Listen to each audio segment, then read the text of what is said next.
This week on the Orange Box Podcast, we give our predictions for the upcoming PlayStation State of Play. Destiny 2 is ending. Unreal Engine 6 has been teased, and more. All of this tonight, but first, on to the new Beautiful Bean intro.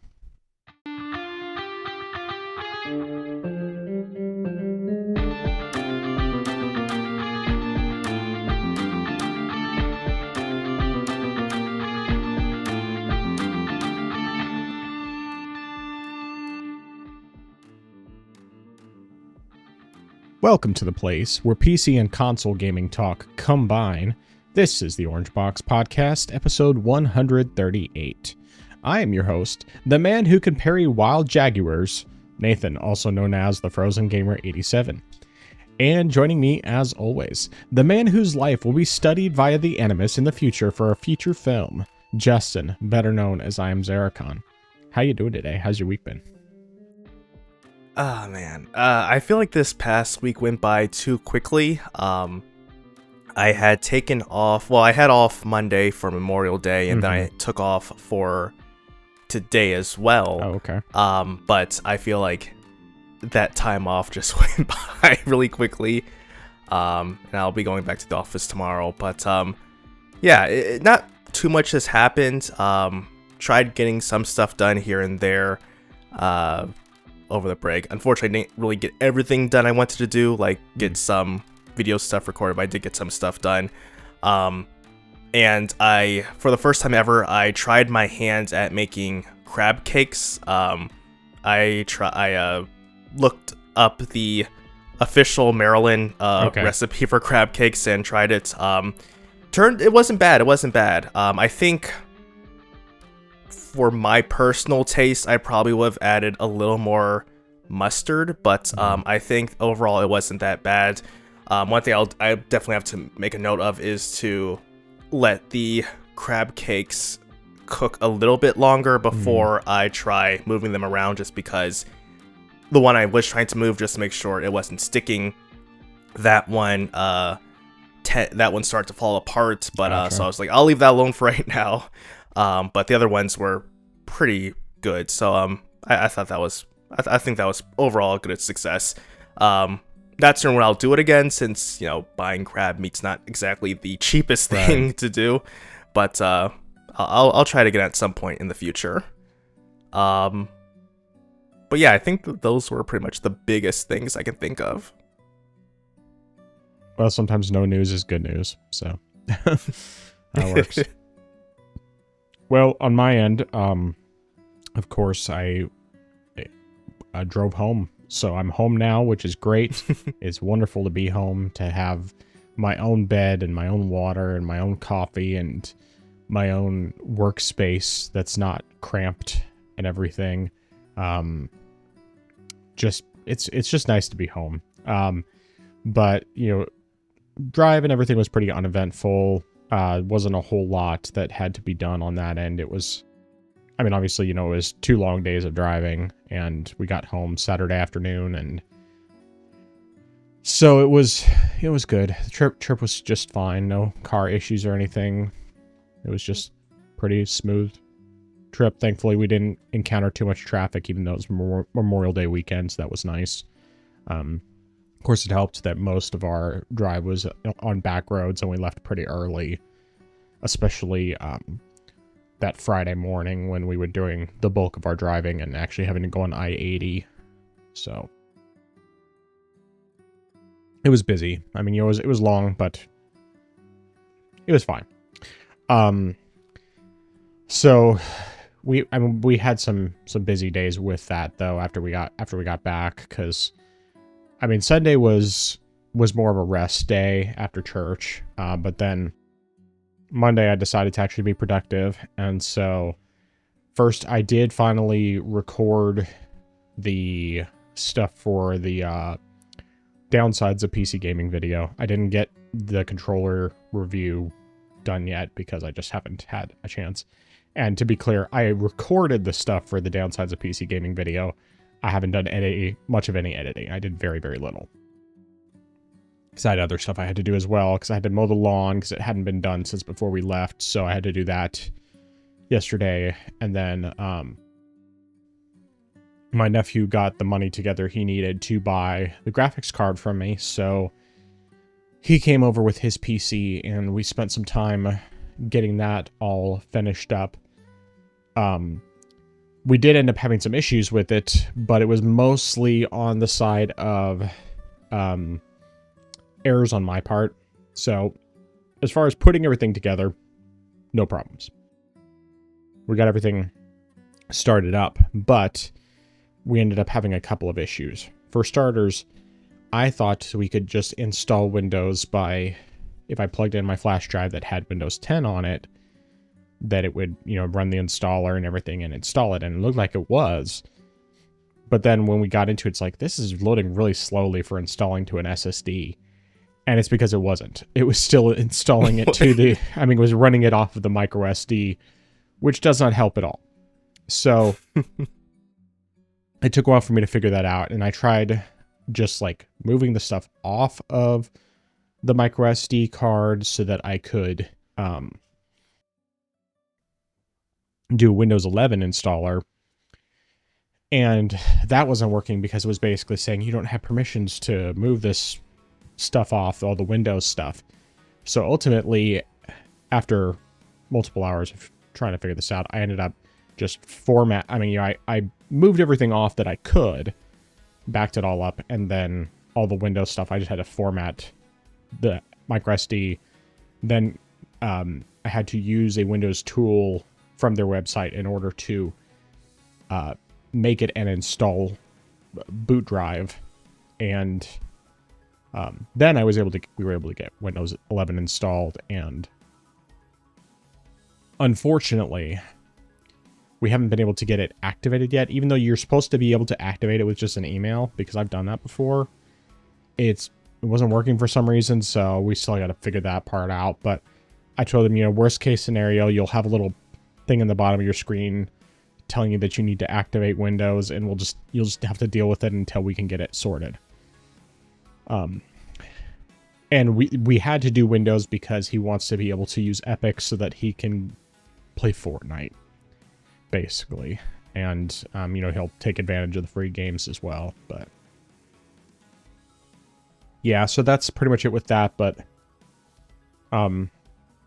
seems like everything's running well. We had some other issues with it. One of them was he had a mouse and keyboard that had come with like some free all-in-one PC that he had gotten a while back. It was just like old garbage PC, barely works. And he thought that they were Bluetooth because he didn't realize that there was a little USB dongle for it. The thing is that they had thrown away that computer. My other nephew says that he had pulled out the dongle beforehand, but he couldn't find it. So when we initially were trying to set up the computer, we didn't have a way to connect a mouse and keyboard, at least not the wireless ones. So, I just, grabbed the one off of my kid's computer, plugged it in to get everything set up. No big deal. But then when we took him back to his house and just make sure everything is up and running there, we couldn't find the dongle for his mouse and keyboard. And then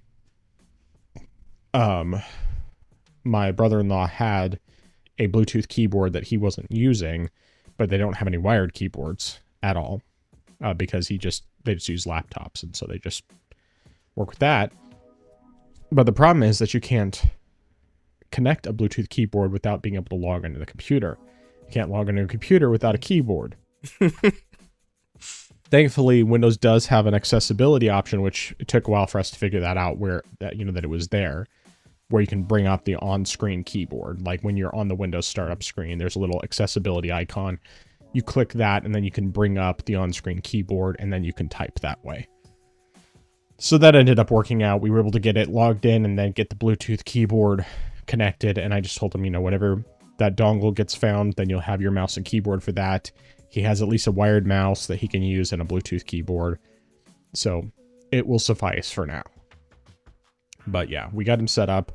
One thing that I did discover is in order to actually have family family members who are not in your household on your family group for Steam, you have to log in with their account on your computer first to accept an invite that the other person sends. So like I sent him an invite to join my family, but because of the fact that he had never logged into my network specifically, or at least not on my computer, they thought, oh, well, he's not part of the family. So I found that the workaround was we log in with his account on my computer so we can accept the invite. And then from there, it works out just fine. And so then we got it sorted out, and he was able to... First game we installed was Spider-Man Remastered, and so he got to play a little bit of that, and I think he's played some today. And my kids decided they wanted to play too, which I discovered for some reason I had it hidden on their account. I don't know why, because that's not a game that I have any problem with them playing. So I don't know what happened there, but we figured it out. Trying to think what else. On a different note, I finally got around to trying to make Nashville hot chicken, but replacing some of the cayenne with ghost pepper. It was so good. It was so good. So I just found a recipe for Nashville hot chicken, and it's you brine it with like a buttermilk brine, and then I modified it slightly in that I added a little bit of salt to the brine, and then you like double batter it and then fry it. And the way that they normally do it when they make Nashville hot is that they will do the spice blend, and then they'll add some of the oil from the frying to that and mix it all together to drizzle on top to basically help get it better coated, rather than trying to fry it with the spices on and then it just all goes away. Personally, I was like, I don't really want to use fry oil for that, especially because of the fact that it's just peanut oil, and I didn't really want that, so I used butter instead. I just melted some butter and mixed it in with the spices. But it was very hot. It was definitely something where I had to, like, for my wife's sandwich, I only put just a little bit, brushed a little bit on her chicken, and then for my own chicken, I put quite a bit more. And it went really well with, and we just did it on hamburger buns, and then had some mayo, and then, there's these sweet and spicy pickles. The brand is Wickles. And, like, I don't like sweet pickles in general. I mean, like, I like relish on, like, hot dogs, that sort of thing. But sweet pickles, otherwise, I don't like. But these Wickles ones, they're sweet, and they have a little bit of a kick to them because they put a pepper in the brine and everything.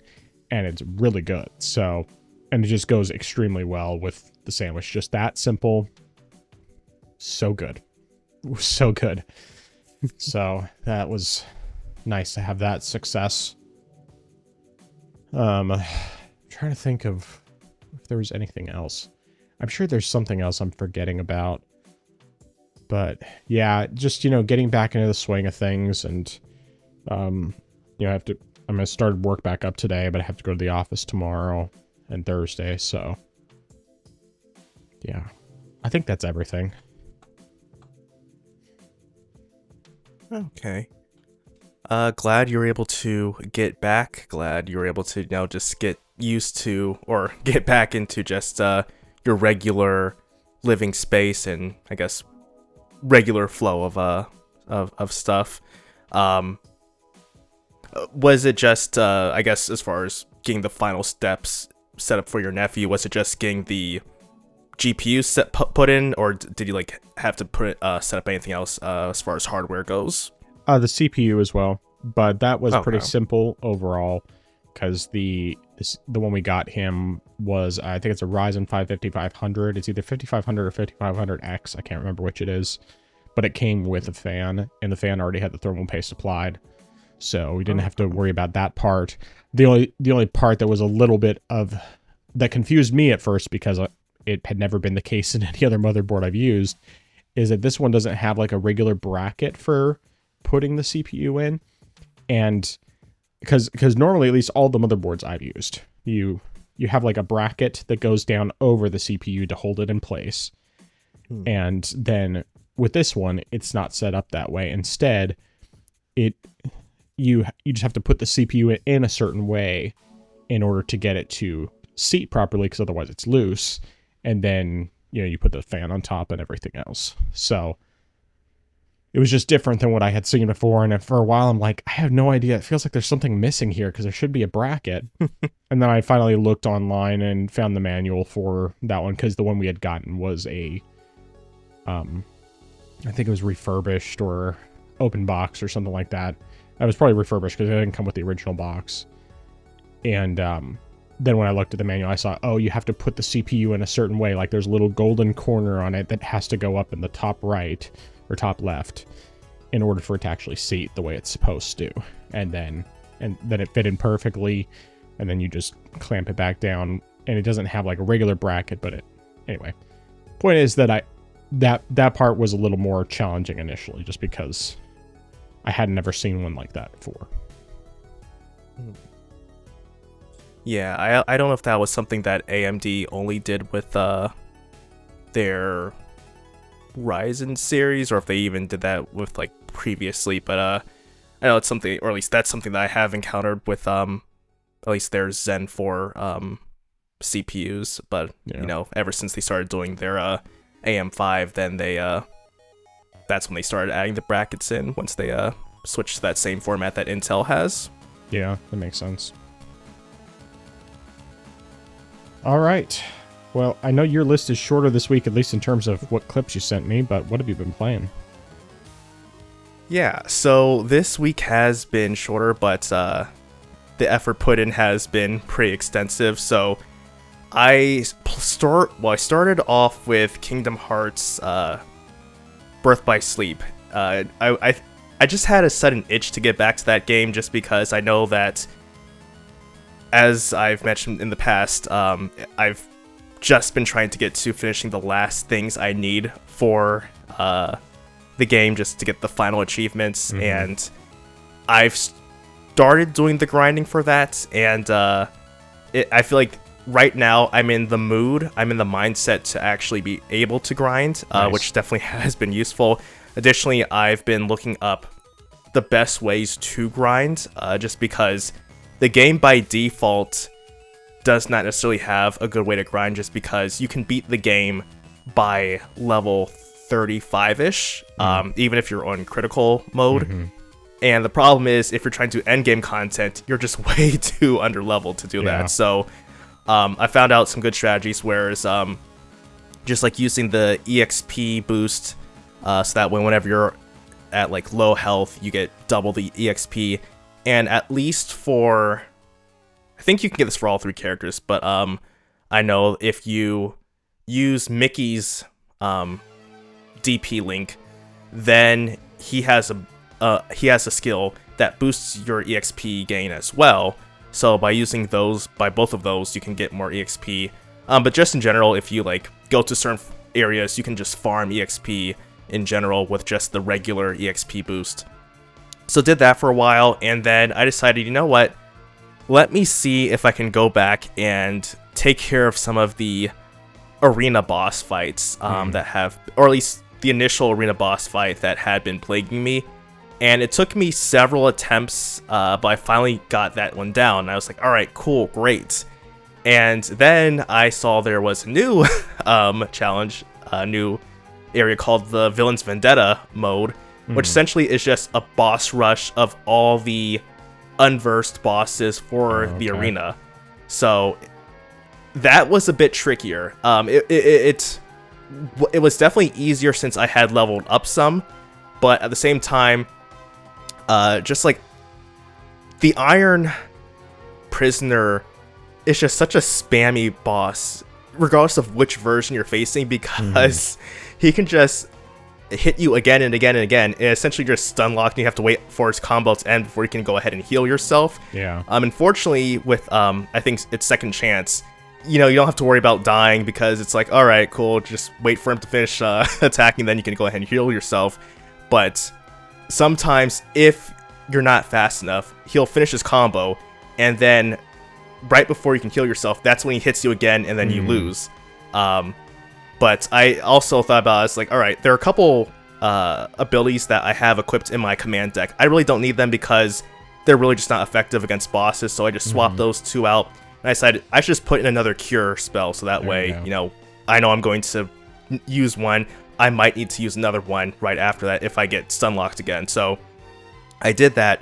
It took me about 2 or 3 more tries, but then I finally got through all of that, so that was great. Additionally, I went through some of the command, I can't remember what it's called, the command board games, and I was trying to just get through what I needed for both the arena, but then also I have to play through all 7 of them and win all of the 7 of them just to get the achievement for playing all different boards. So I've gone through 6 of them, and I just need 1 more for Ventus, at least. I mean, I don't know if I have to do all 7 of them all over again for Aqua and Terra, but at least for Ven, he's almost done. Additionally, just by chance, I happened to, and this is something I've been trying to just even grind to get because I want to get the achievement, plus get this for the report, is trying to unlock Pete's link. And the problem with that is it's a random chance that happens on the board. And the funny thing is, the computer got him twice, and I'm just like, come on, I'm trying to get this guy so I can get the DP link. And then I did realize, though, the thing about getting him when in the command board is the fact that it's actually a bad thing to get him because he will rob your gold points. And I was like, all right, I guess that's not such a bad thing. Although when I did get him, I was like, oh yeah, it's great that I got you because I need you for the link, but at the same time, it sucks because now you're robbing me. But I then realized it's like Bowser in Mario Party. Landing on the Bowser space in Mario Party. But I did realize that if you actually bump into another player, he becomes attached to that player. Essentially, I was like, all right, cool. So you're someone else's problem now. So then I was like, not my problem. All right, cool. I can actually make a turnaround and win this match, which eventually I did do, but it just took a very long time to do that. But yeah, so right now, I unlocked the Armor of Ericus boss fight, which I only tried it a couple times, and he doesn't seem to be as, or at least initially, as difficult as, say, Mysterious Figure or Vanitas Remnant. For one thing, he does not wipe you out in just one hit, essentially. I mean, he's still definitely tough, and I do have to try to figure out what his movesets are completely, but I feel more confident going into fighting him than I did with the other 2 boss fights. But I'll see what happens after that. But yeah, so that's where I am for that game. Now, additionally, I went back and played some more Kingdom Hearts Dream Drop Distance, and I've made some more progress with this game. Finally got out of, can't remember what the name of the area is, but essentially it's the Hunchback of Notre Dame level. Oh, okay. For, I think it was Riku, because I already beat Sora's level, and so then I went to the grid. I beat the grid for Sora, and I've gotten through most of it for Riku right now. And yeah, so making some progress there. It's definitely not, I don't know, I'm not certain why I was having so much of a difficulty with playing the game before. I know part of it was just a lack of enthusiasm, but it doesn't seem as hard as it was before to play the game. Now, I will say that the biggest issue I've actually had for this game was really just trying to get back into the controls, because the Kingdom Hearts games, or at least especially with this game, they're not, the standard as most other games. So, trying to, all right, I'm trying to jump. Oh no, that's actually attack. Okay, I'm going to try to attack. Oh no, wait, that's actually block dodge. So, had to fight muscle memory a bit there, but I'm definitely getting back in the swing of things with that. I almost feel like, I think I probably only dropped it down to Proud just because I had been in the game so many times on the 3DS. I was like, I don't really want to do another critical run, but I was like, I almost feel like I could have done critical, but I'm really not going to complain too much right now. It'll definitely at least make getting all the achievements a whole lot easier, so I'm not going to mind doing it Proud this time. But yeah, that's really everything that I've done for this and just in general. All right. Well, I'm glad to see that you're back into this, because like I could definitely understand when you were playing so much of them back to back, you just got burnt out after a while. But you know, getting that long break and then coming back to it is always good. So yeah. But okay, good stuff. Well, my list is actually pretty lengthy. Most of the games I didn't play a lot of, but I'm going to mention everything because I do have recorded footage recorded for everything. So, first of all, last week I talked about the fact that Gravity Rush 2 and Gravity Rush Remastered were playable. And I, wanted to try them out. And I was able to try out both. So first of all, there's Gravity Rush 2. Now, I will mention first and foremost before I start playing the footage that I have, is that when I initially was trying to get it running, the reason why I was having a hard time getting it running was not because it was as complicated as I thought it was. It was a user error entirely. The layer 8 problem, as my father would call it, where I had accidentally installed the update for the game rather than the actual full game. And so it's like, no wonder it wasn't starting up, is because I had the wrong thing installed. But once I got the full thing installed, it started working. So I got a chance to mess with this both on Steam Deck and on my laptop. And one thing I will mention is that in order to get this thing working properly, completely, you have to have the sys modules files for the PS4, which is something it's a little tricky to find, but it's you can find it. When you find it, it's necessary because otherwise none of the text shows up in the game. And so basically you can't see what people are saying. You can't see what the commands are. All you see are little dialogue bubbles with nothing in them. So once I, was able to track that down, then I stopped having that issue. But the other thing is that at least on the Steam Deck, when you start this up, it has basically what feels like a stick drift issue. But like it isn't a hardware issue because it's not present in any other game.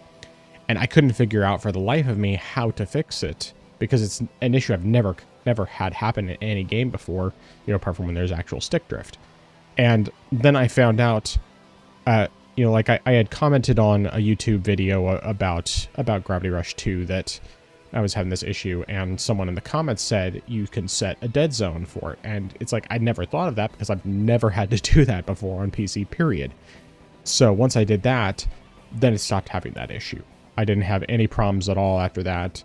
Now the game plays exactly the way I would expect it to, the way it did on PS4. On Steam Deck, I'm getting basically a locked 40 FPS. The only time that I have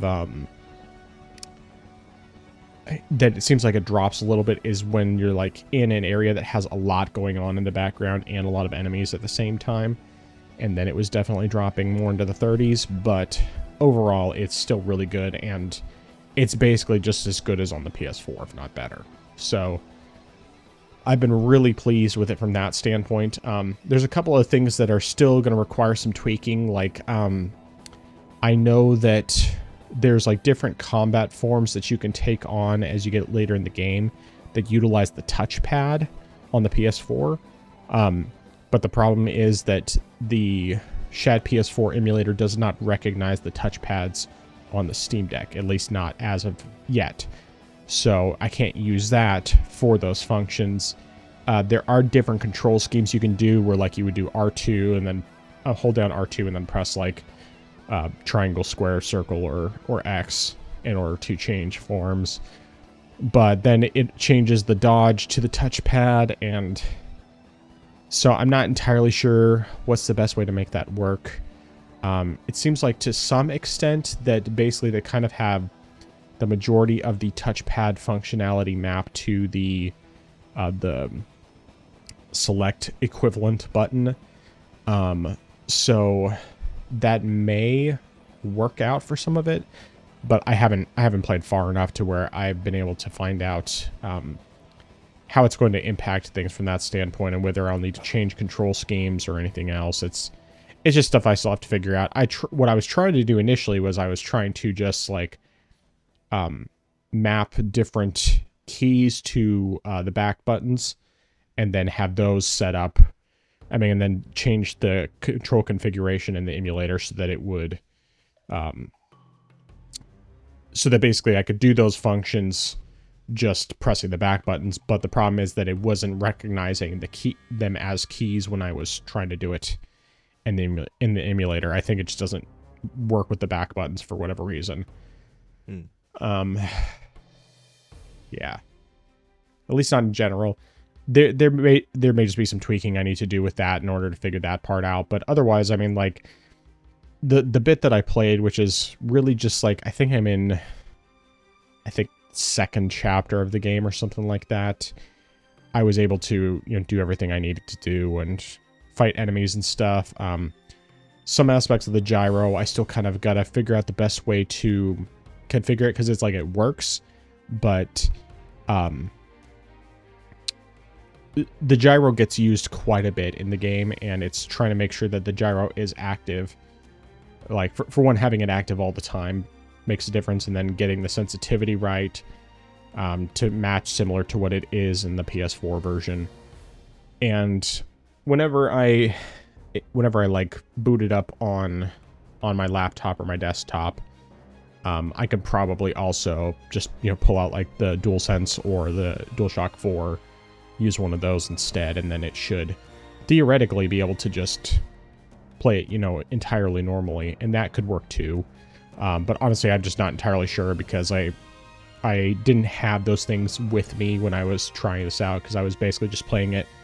I played it a bit while I was at my in-laws, and then a little bit on the road when I wasn't driving. So not a ton, but I did get to play a bit, and I'm very pleased with it from that standpoint. With Gravity Rush Remastered, I've only tested it out on the Steam Deck. It gets pretty much a locked 60 FPS most of the time, and I only played like basically the prologue and a little bit past that. But it was dropping sometimes into the 40s, and I'm not entirely sure whether or not there's anything I can do to make it go a little better from that standpoint. But overall, I was pretty happy with how it was running, and looks good and everything. And considering it's emulating a PS4 game on a Steam Deck, well, it's a remaster of a Vita game that was on PS4 on the Steam Deck. So all things considered, I'm pretty happy with it, and there's not a whole lot more to say about that one. I mean, it's been,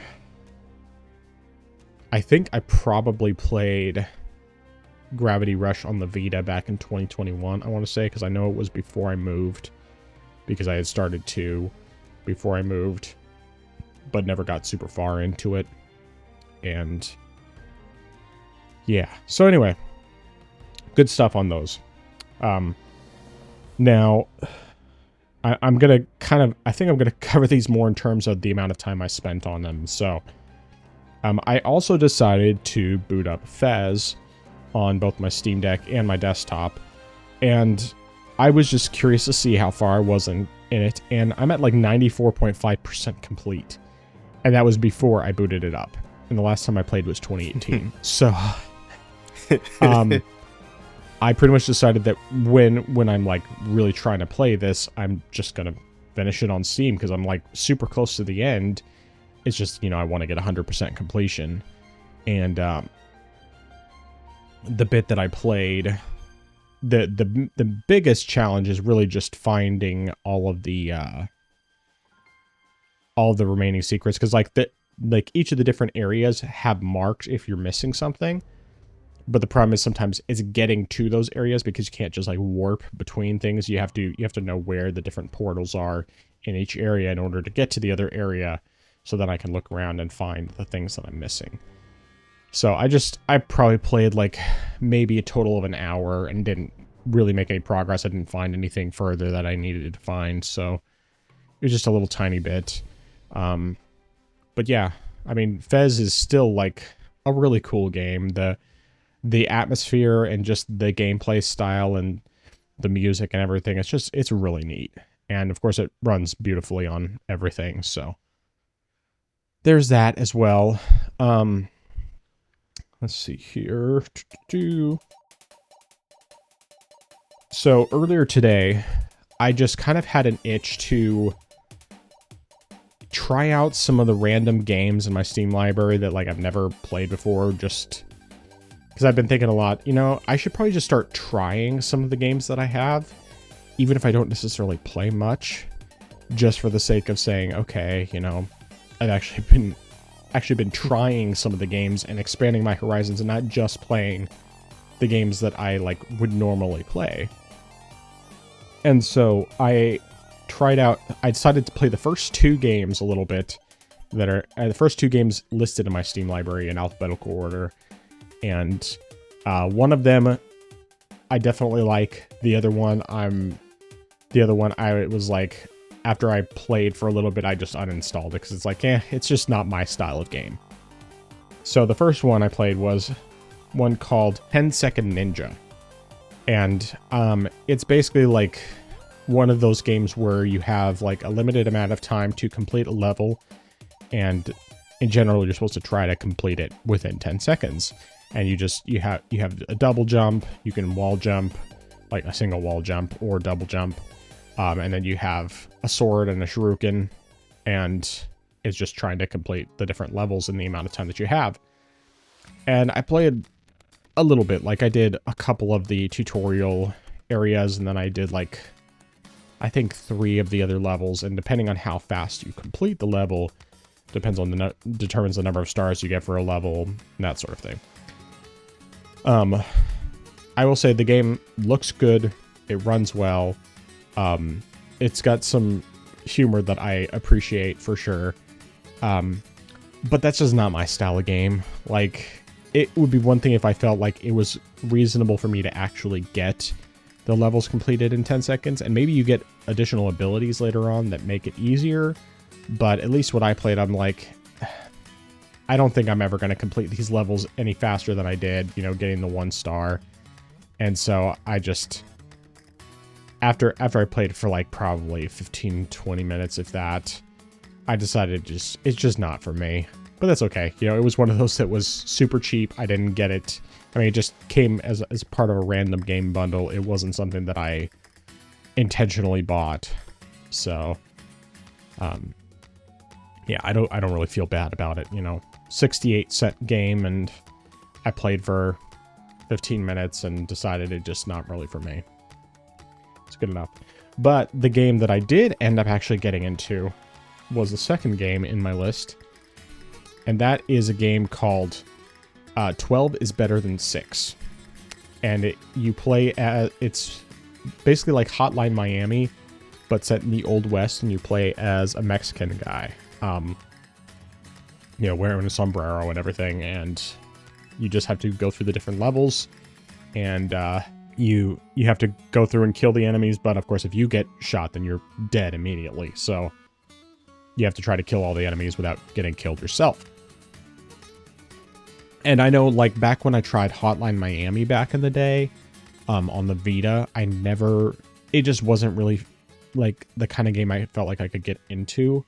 Mostly because, you know, it's a super punishing thing where you get one chance to kill the enemies and then you're dead. And then, yes, it'll restart you back at the beginning, no problem. It's, you know, very quick and easy from that standpoint. But because of the fact that just wasn't something I was used to doing back then, it was not something that interested me. But when I tried this out, I just decided to give it a go, and I ended up really liking it. And of course, you know, the fact that I played the Ghost Runner games that both have the similar mechanics, albeit instead of being, you know, a overhead top-down thing, it's, I mean, with Ghost Runner, it's first-person 3D platformer. But yeah, it doesn't seem like it's going to be a super long game. I've played, like, I want to say about about 2 hours, and I already have 20 out of 46 achievements. It's mostly just like there's some story related things like completing Act 1 and so on and so forth, but most of it is just the number of times that you kill with a particular type of weapon or dynamite or what have you. But yeah, I'm actually liking it quite a bit, and I think I'm probably going to see this one through. We'll kind of see, you know, as I go, whether I eventually hit a wall that's just like, okay, I can't go any further, and I feel like I'm done with this. But at least for now, I am enjoying it quite a bit. And so yeah, I played it a little bit on Steam Deck. Initially, I thought that it was only mouse and keyboard, but then when I installed it on my laptop, I found out that it's just that the default is mouse and keyboard on PC, but you can actually change it to controller. And I mean, like, the controller stuff was technically working, but it was displaying, you know, mouse and keyboard icons, so it was figuring out, okay, what's what, and so on and so forth. But yeah, I'm trying to think if there's anything else to say about that. I guess not really. Like I said, it only played a couple of hours, so I like what I played. I'm probably gonna keep playing it. But something else that came up is I happened to see that, you know, I sent you earlier about the thing about Smash Brothers, the N64 one having an HD texture mod and everything. And so I went ahead and went through all that. I found out that the problem I was having where I thought that there was no menus and everything, I was completely wrong about. It turns out that I was just pressing the wrong key to bring up the menu, because you just press the escape key and then the menus pop up where you can modify settings and everything. And so I played a little bit of that earlier today on the Steam Deck, and I forgot to actually forgot to turn on the frame rate counter to see if it was getting higher frame rates, but I'm pretty sure it does just do what it can do, you know, whatever your refresh rate is. So, you know, I was playing it. It was at least 60. I'm pretty sure it was 90 that it was playing as, and I was able to adjust the buttons a little bit so that it felt a little more like N64 controls. The only thing that I really have an issue with is that the joystick just doesn't feel the same, because obviously the joystick feels very different. You know, the modern joysticks are technically much better, but because of because they are more responsive in one sense, it also kind of messes with things a little bit in terms of like being able to tip it just right for running, and also not accidentally like walking off the edge of the map really easily. And so although I did get all the way through a single player run, I died way more times than I ever should have, especially for playing on easy. But it's just like, okay, I was just, you know, trying it out, getting some of my muscle memory back, but of course it's still just different playing on an N64 controller versus playing on a Steam Deck. So at some point I might try connecting my N64 controller and see if I can see if it feels any better that way, and if it's more just because of the difference in how the controller feels, or if it's just purely because I suck, because it could very well be that too. I am very rusty. I was never great at it anyway, but I'm much worse than I ever was in the past. So there's that. And of course, some of it was also just that I was trying to do some things that were not introduced until later Smash Brothers games. So there's that problem as well. But yeah, there's like the HD textures mod works really nicely. You know, it gives it some really nice looking textures, and you can do a like a scanline mod that makes it look a little more like true to the olden days. I didn't try the CRT filter comparatively speaking, see how that is. But I really like the way the scan lines were working for that, making it feel a little more like a CRT TV from that standpoint. And then just, having that nice HD. I was able to, on the Steam Deck, render it at 200% resolution, so whatever 200% of 800p is. So it was, rendering very high and still running extremely well. Although I did initially have an issue, like when I was, when I played the game in desktop mode, it was running just fine. And then when I had it in gaming mode, it was like really slow and weird. And I was like, I couldn't figure out what it was.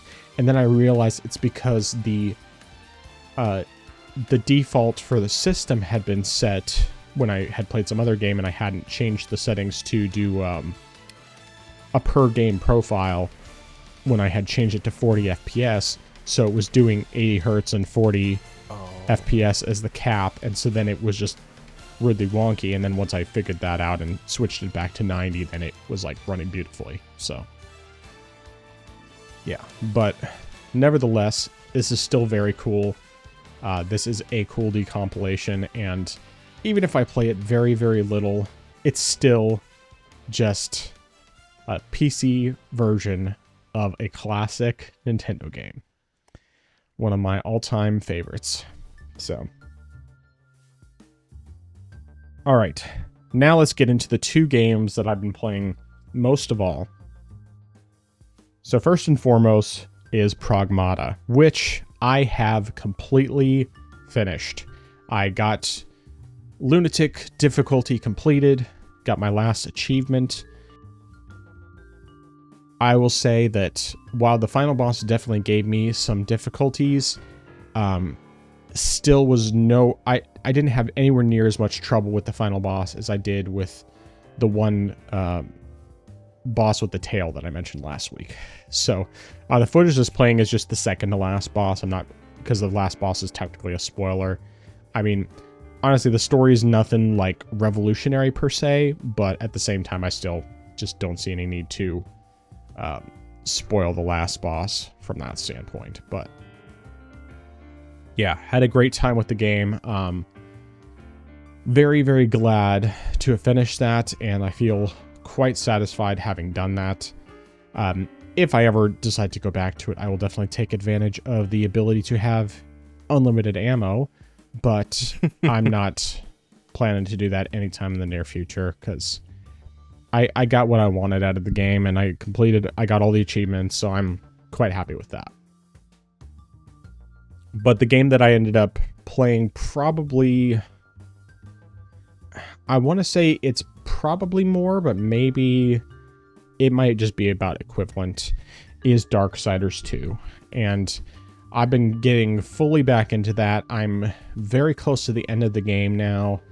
I think I have, apart from the optional bosses that you have to like go to a separate thing from the main menu to fight, I think I have at least one, maybe two more bosses left.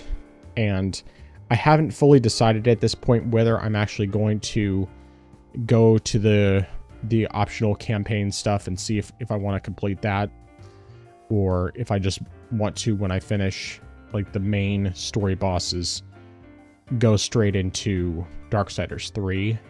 But honestly, I just haven't really decided what I'm doing yet. I do have Darksiders 3 installed, so that if I decide to, whenever I decide I'm ready to go into that, then I'll have it ready to go. But honestly, I just haven't fully decided. And there's definitely like some collectibles and that sort of thing that I can get left in the open world and in the various dungeons.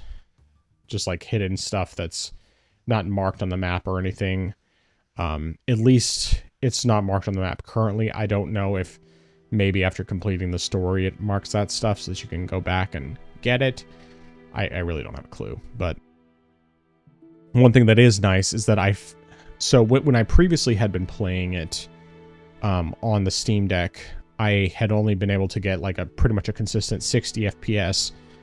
But then it occurred to me, I could just turn off anti-aliasing because I don't think anti-aliasing is needed on the Steam Deck screen anyway, because it looks really good even without it, and it definitely helps with performance. So I did that, and then I was getting a locked 90 FPS. So, yeah, so I played quite a lot on Steam Deck. I don't think I played any more on my laptop, but I did play on my desktop as well. And obviously my desktop, I'm, maxing everything out and getting locked 240 FPS. But yeah, the last boss I beat was Samael. And he was kind of a pain until I decided to use a slower, longer range weapon for my heavy attacks instead of using the up close claws I was using, because I was using the claws that I was using restore health as you attack, but you also have to get up close and personal, and he does a lot of like elemental just like contact damage basically. As you get close to him, he burns you more. So once I switched over to using, I think it's an axe, or no, a hammer, then that helped a lot from that standpoint. I was finally able to beat him. But yeah, so yeah, Darksiders 2 has been good. I'm glad that I got back into it, because it was very much just, I kind of wanted a Zelda-like experience, but I wasn't that much in the mood to play Twilight Princess, especially not the prologue, because it just takes so long to get to anything good in the game. And, of course, Darksiders 2, I had been really enjoying when I had started playing it previously. I just got sidetracked and then hadn't gotten back to it. But, yeah, I'm enjoying it quite a bit, and I'm planning to finish that one out. Yeah. I think the only real reason I didn't play more of it earlier today and decided to try out the other stuff was just because of the fact that I had gotten to, like, a good stopping point, and I didn't want to have to worry about getting more recordings ready for the podcast. I just figured I had beaten one of the bosses, and that was a good stopping point for a little bit, and then probably tomorrow I'll go back and play some more. And just see where I get, how much more I decide to do before I finish out the game and get the, and then start the next one. One thing I will say is I'm definitely not going for all achievements in this, because you have to complete definitive difficulty, which is like, I don't know, it's like 3 or 4 levels above where I'm playing right now. It's like, nah, that's okay. I've played enough difficult games. I'm perfectly content with just beating it once on normal and calling it good. But yeah, that's everything. All right. Quick question, just while we're on the topic of this game, is definitive difficulty, is that like much harder than the hardest difficulty for the first Darksiders game? Because I thought that one had a hard difficulty achievement. I mean, it definitely does, but I didn't play that. I played both of them on normal, so. Oh, okay. All right. Question regarding Gravity Rush. Did you try playing that at all on your laptop or on your desktop? No, I have not.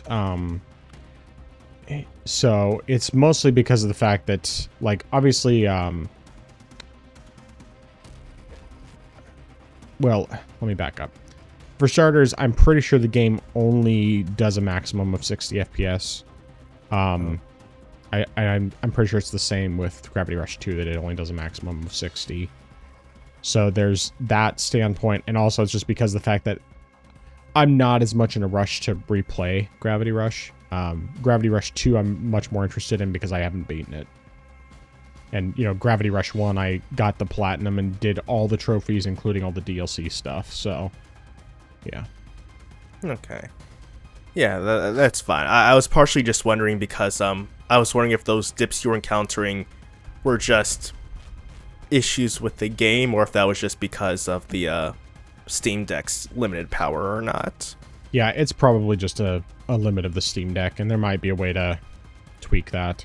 Oh, one thing I forgot to mention, and I don't have any footage recorded, I did also test out Bloodborne on the Steam Deck with the special Fork of Shad PS4, because I had seen a video showing that it looked like it was like running at 60 or pretty close to a locked 60, like, you know, some dips in the 50s, which is fine.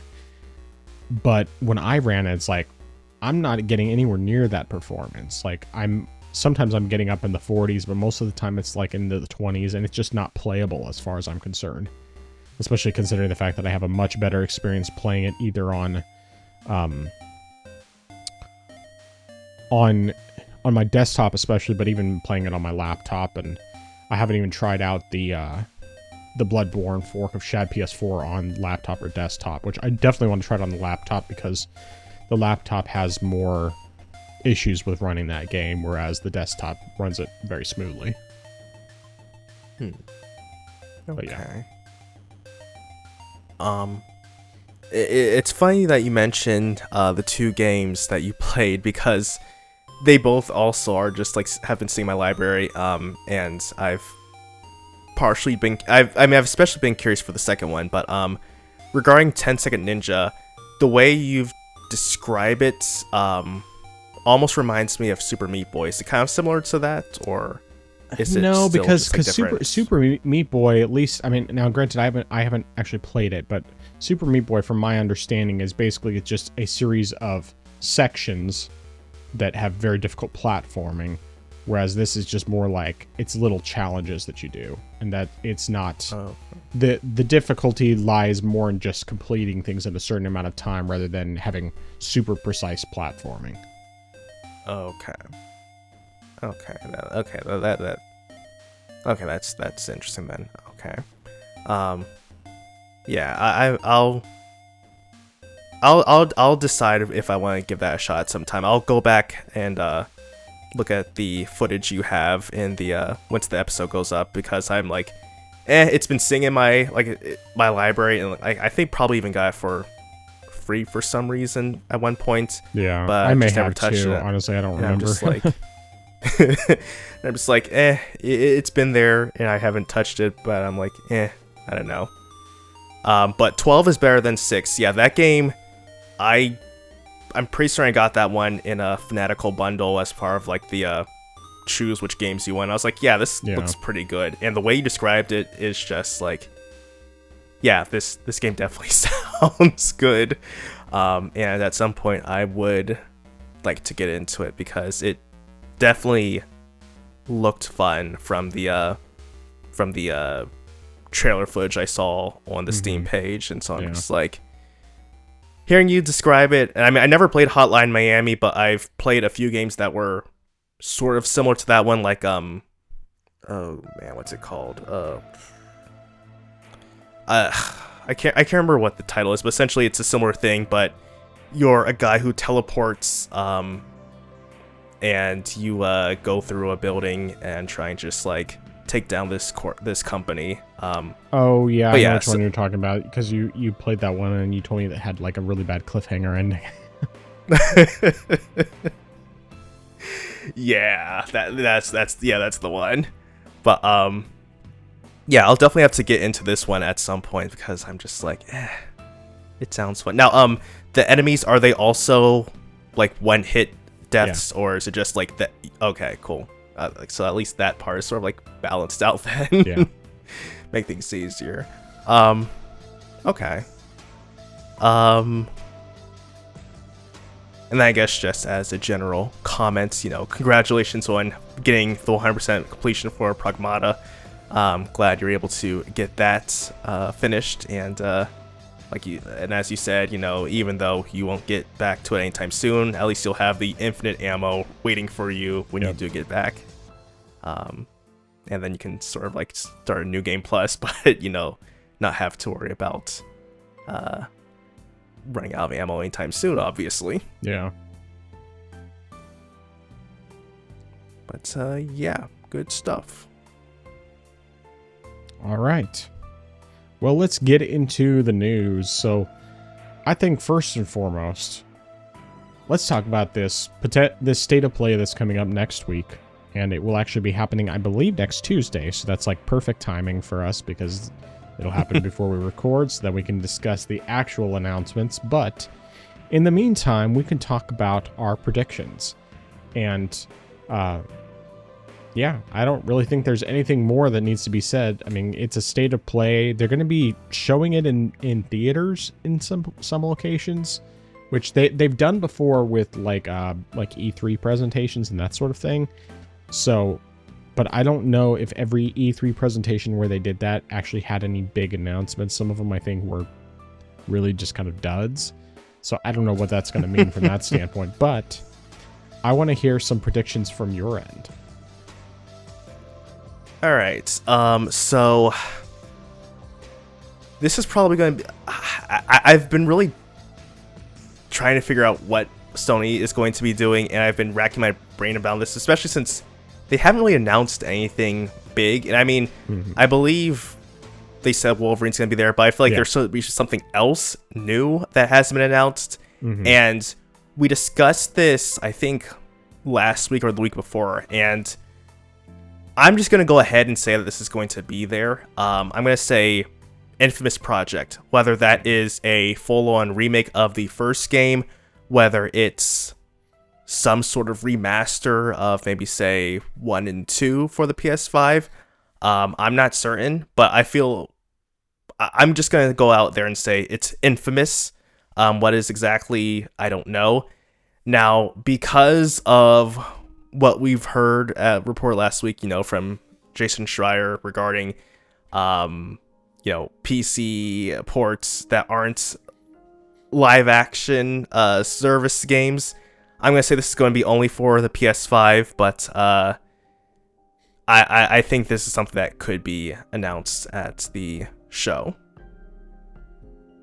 All right. Yeah. I mean, they did say that Wolverine is going to be there. We know that for a fact. And the presentation is supposed to be like 60 minutes long altogether. So there's going to be probably a good amount of stuff. I mean, unless they spend like 50 minutes talking about Wolverine, but I doubt that. But regarding the Infamous Project, I think that's possible. It could be shown. And I agree that it probably will be PS5 only.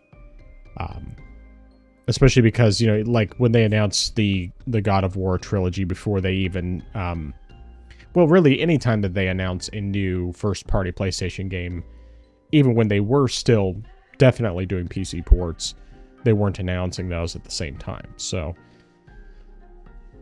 yeah, regardless, if they show it, whether it would eventually come to PC or not, which, we're just assuming it won't, it would be announced, specifically for PS5, especially since the PlayStation 6 hasn't been like officially announced. They hinted at like working on stuff, but they haven't actually said that, yes, it's definitely coming. Or rather, they haven't officially announced / revealed the PS6. So I agree with that. I mean, I am a little bit skeptical that they'll actually show it, but whether they show it or not, it's not impossible. We could certainly see it. Now, I am going to go into kind of I guess you could say this is a little bit of hopium. And you have to bear with me on this. Like, I don't actually believe this is going to happen, but it's just a theory I have in my mind. So we're just going to assume this whole thing about no more PC ports of their first-party games is true. We'll just assume that's true because even though it's Jason Schreier confirming Jason Schreier, there's enough. I mean, it's certainly a possibility, and I'm treating this as an actual true thing. However, something that I thought about, and this is once again a little bit of hopium, is the fact that they have done ports of their Japan studio games through Bandai Namco. At least I think it was Bandai Namco that's done them. So, like you had Freedom Wars Remastered, you had the Patapon game, you had the Hot Shots Golf thing.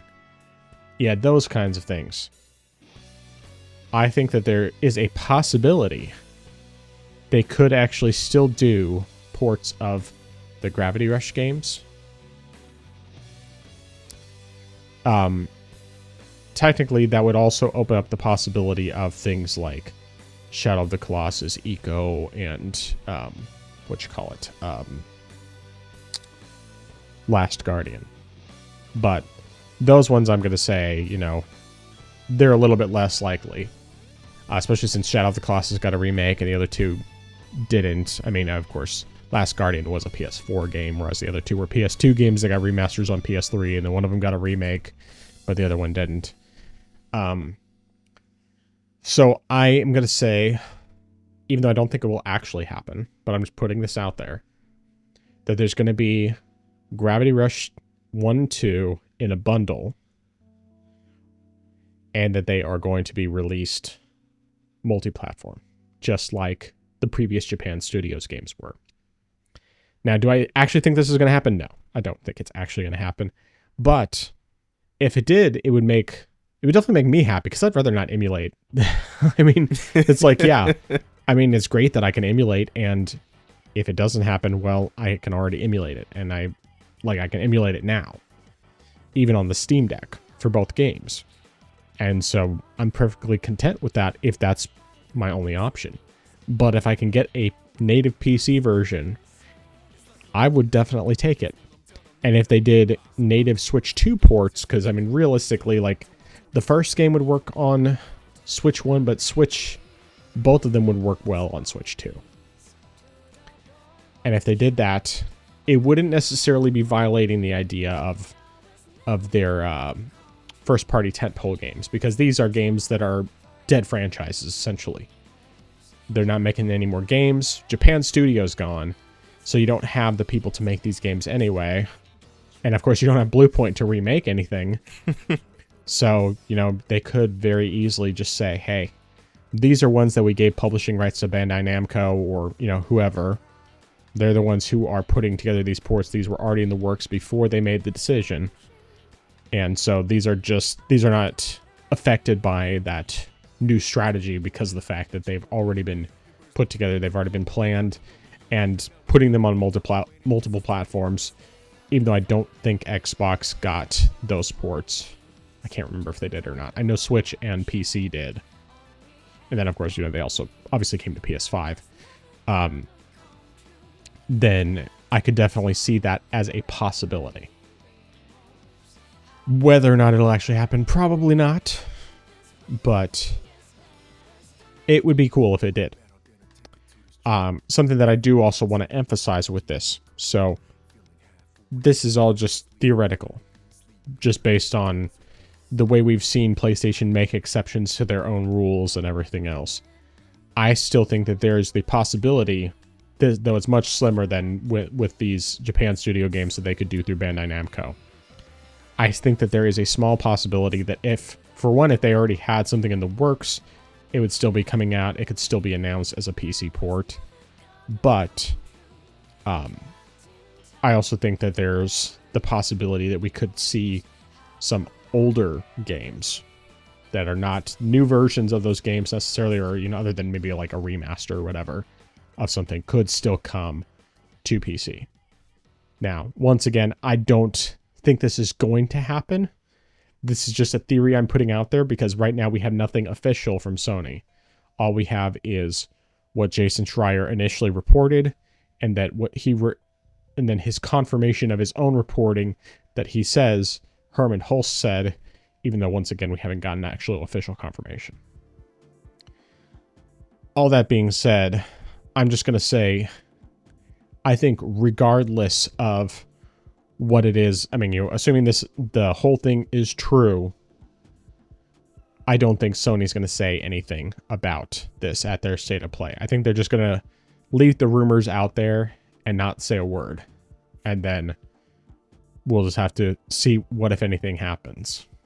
But anyway, that was kind of like mixing multiple predictions together. But the TLDL of that is that I think there is a small possibility, that Gravity Rush 1 and 2 could come in a bundle released multi-platform, and that would be one of the few exceptions to the rule.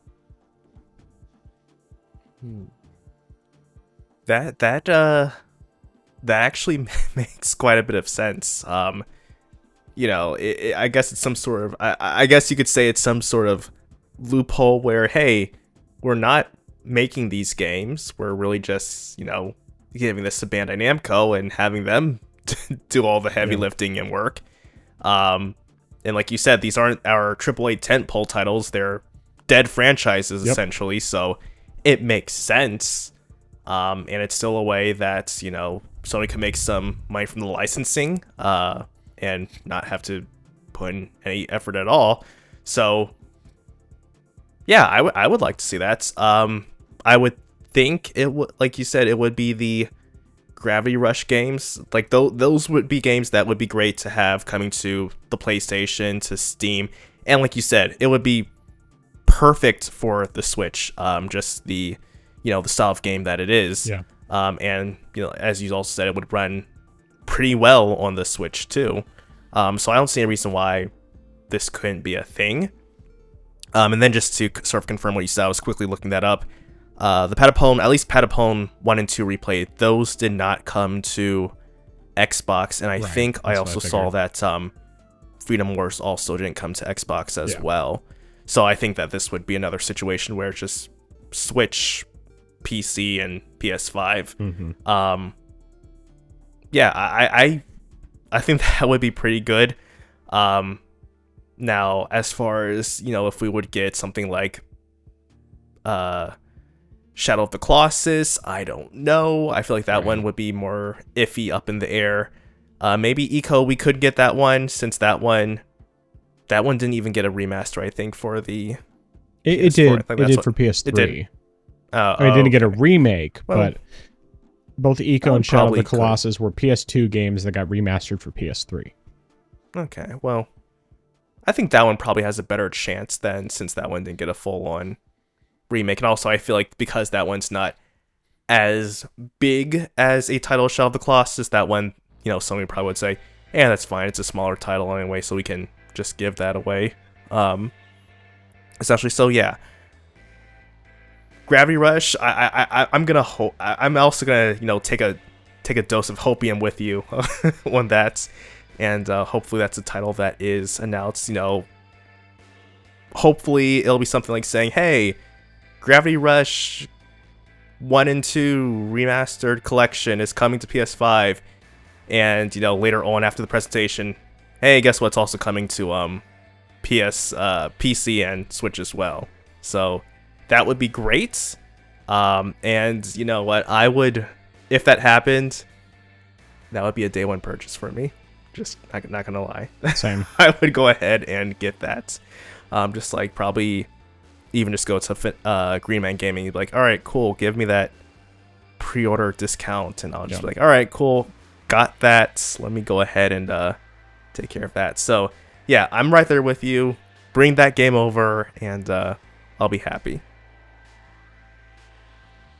Yeah. One thing I wanted to say real quick with Shadow of the Colossus and Eco is that while I think that the chances of those coming over are very, very slim, especially because Shadow of the Colossus got that remake, and probably they wouldn't do the remake anyway. Personally, like, what I would prefer they do, if they were going to, which once again, I don't believe even a tiny bit that they would ever port those games over. I would rather have the PS3 remasters of those games, because I like the art style better in the original type of game than I do in the remake. Because like the remake, it looks good and everything, but the remaster of the PS2 game, it like maintains that art style much better. And of course, that's how I played Shadow of the Colossus and absolutely loved it. And I mean, of course, if it doesn't come, then I'll probably just, I should say, since it probably will not come, at some point I will probably emulate those on PC, because I'm not positive how the state is of emulation for that, but even if the PS3 version wasn't like in a good emulation state, the PS2 version would be perfectly fine. So there's either one of those options. But yeah, anyway.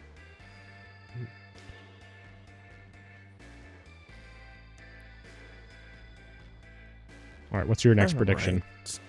So my next prediction, and this is something that I haven't been able to exactly pinpoint exactly what it could be, since Sony is sort of all over the place with this.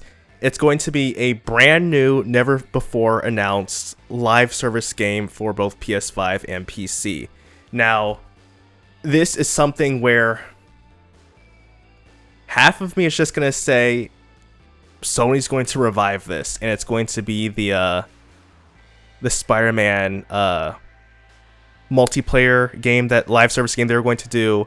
But half of me also is going to say it's going to possibly be another IP, maybe even God of War. That's gonna be like, well, possibly God of War. But then I also, like I said, they could be reviving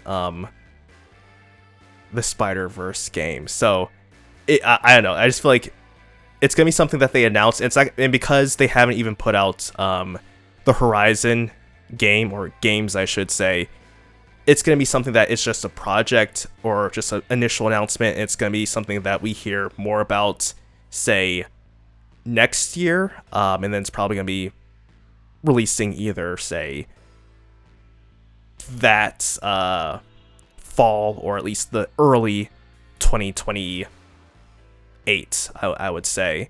But it's probably just some sort of teaser for right now until we get more news later on. And I feel like also, even though Sony is getting more into, or they're trying to get more into live service games, I do think they're probably also going to sort of stagger out the releases, especially since they do have such wide gaps in between their single player games as it is. You know, they want something to have sort of pad things out in the meantime. Yeah. But that is sort of my general prediction guess on that end. All right. Well, I don't entirely agree with that. I mean, like, I think if they're going to talk about any live service game, it's probably not going to be something brand new. For one, I would say definitely not going to be anything God of War, because remember, Bluepoint was working on that God of War live service game, then that got canned, and they got canned. So I don't think there's going to be anything like that. We still have those 2 Horizon live service games, plus that Ratchet and Clerk. Ratchet and Clerk. Ratchet and Clerk. Ratchet and Clank mobile game. I think that might even be mobile and PC. I can't remember if that one's mobile and PC too, but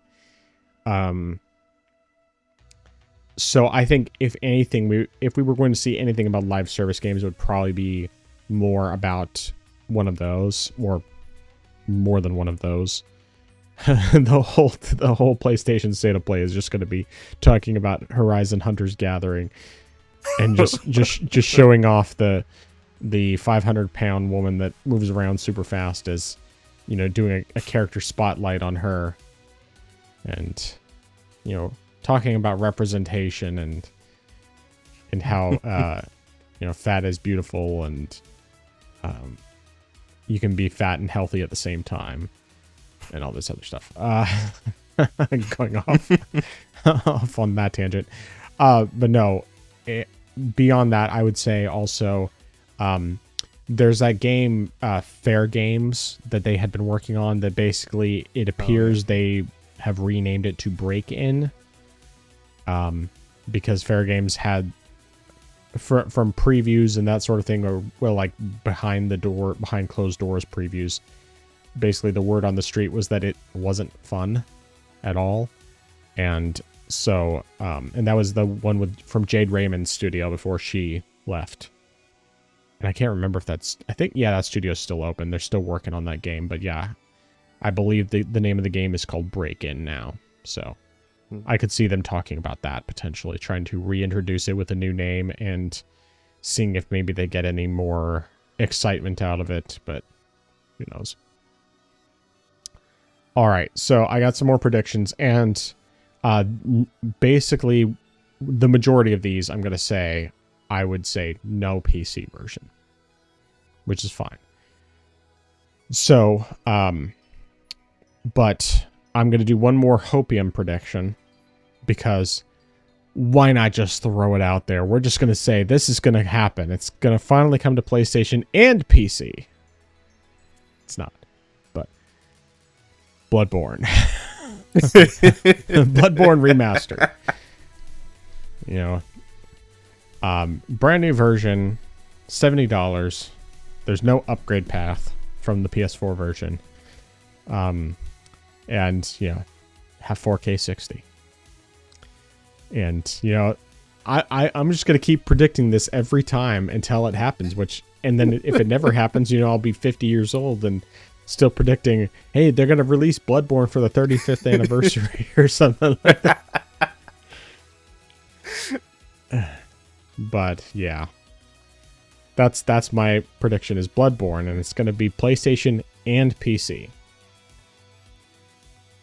Well, if they had to give PC a farewell game, as far as putting games ports, that would be that would be the one.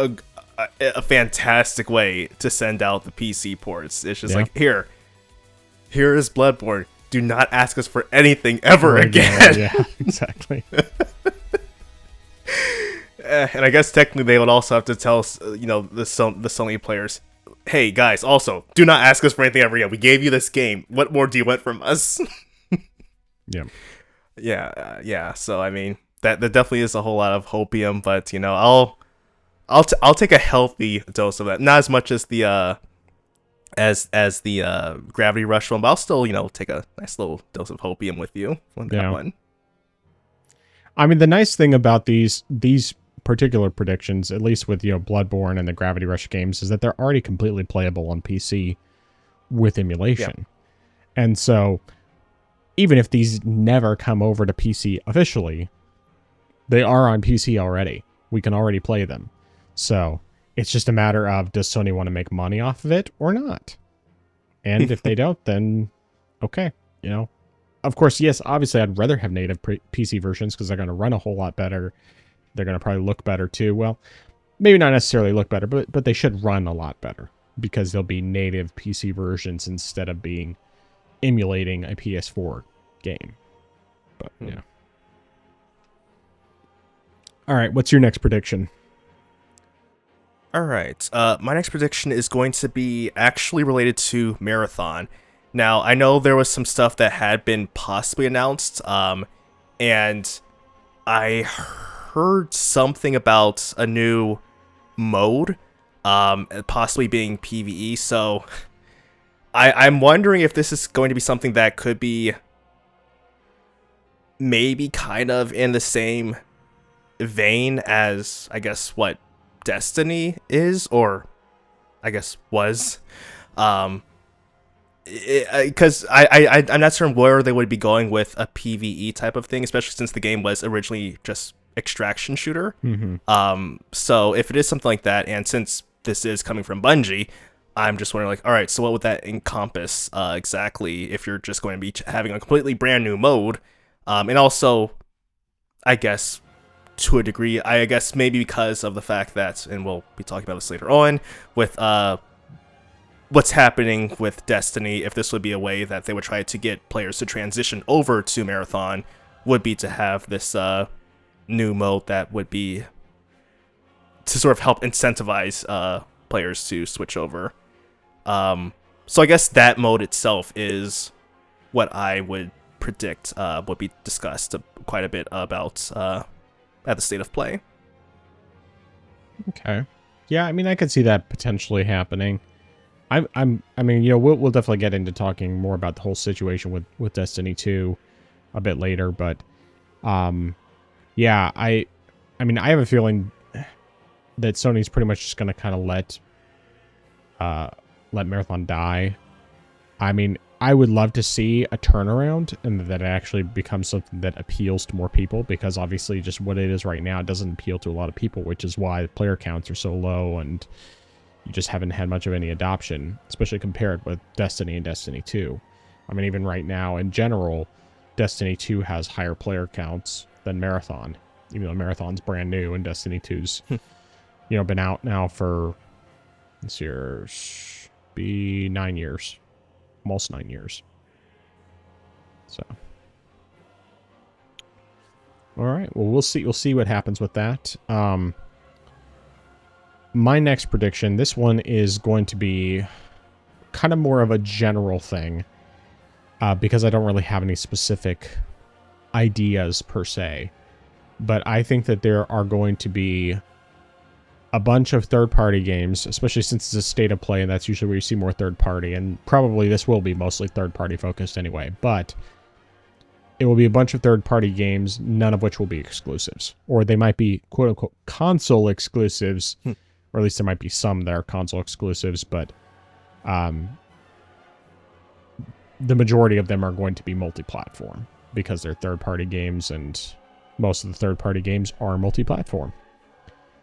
Not exactly a specific prediction, but I don't really know what to expect other than maybe seeing some footage from games we've already heard about. Maybe something from Valor Mortis. Could be, get some more footage from that. And of course, that's a game that's already multi-platform that I'm very excited about. But, yeah. Yeah. Yeah, I definitely agree that we will be getting some third-party stuff. That actually is going to go a bit into my next prediction, which is going to be Kingdom Hearts 4. Okay. It's a game that we have not heard about for a while, and based upon my guesstimation of the of where the progress is going, especially compared with, say, Final Fantasy VII, Part 3. Mm-hmm. I'm guessing maybe this one would be a bit along further. So I'm going to say we're going to get some gameplay footage, get at least a more in-depth trailer, and possibly a year release. We won't have a date, we won't have, a month, but we'll at least have a year of when the game actually does officially come out, which I would probably say maybe 2028, but if we're, if Square has been very productive, maybe 2027. I don't know. But that's just my guess on the matter. That's a good guess. I don't know why I hadn't thought of that, but that's a good point. I mean, they have to show it eventually, and if I remember correctly, Kingdom Hearts 3 was on both PlayStation and Xbox at launch. I'm pretty sure it was. So, PlayStation hasn't had an exclusive Kingdom Hearts since, I want to say, probably, it couldn't be as far back as Birth by Sleep. Because that would be a really long time ago. I mean, I guess that's possible, but, well, maybe the Fragmentary Passage was an exclusive. I think that was exclusive. Because I don't remember if the collection ever made its way over to Xbox. I feel like it did, but maybe not. It did eventually. So, yeah. But I think that, I believe Fragmentary Passage may have been the last thing they had that was actually exclusive to PlayStation, at least, initially. Obviously, none of them are exclusive to PlayStation anymore, because they're now multi-platform. I mean, Switch doesn't have them, at least not native versions. They only have streaming right now. I'm sure that'll change sometime in the future, and Switch 2, at the very least, will probably get native versions. But, yeah. Kingdom Hearts 4, that's one I hadn't thought about in a while, and of course I still haven't played very much of Kingdom Hearts 3, so it'll be a while before I'm interested in it, but maybe when I actually finish Kingdom Hearts 3, I'll be like, okay, give me Kingdom Hearts 4, I'll take it. But yeah. That's interesting. But that did make me think of something else that could be revealed. Final Fantasy 17. Ooh. At least teased. Maybe not, officially revealed. But Final Fantasy 17, and it's going to go back to a more traditional style Final Fantasy. For the first time in many years. Now, I don't think it's going to be full on like back to the style that it was in like the up through Final Fantasy 9 and 10. I think, I mean, I would say that probably if anything it would go closer to 10, at least in terms of maybe having turn-based battle system again. Because like 13 was technically turn-based, but it was very different from the other Final Fantasies. Both 13 and 13.2 were very different, and then of course 13.3 was an action RPG. So I think that they, after seeing what happened with Expedition 33 especially, I think that they could tease the return. And from everything, the last things I heard seemed to be that Final Fantasy IX Remake might just be dead in the water and may not ever actually come. So I'm going to say they could tease Final Fantasy 17.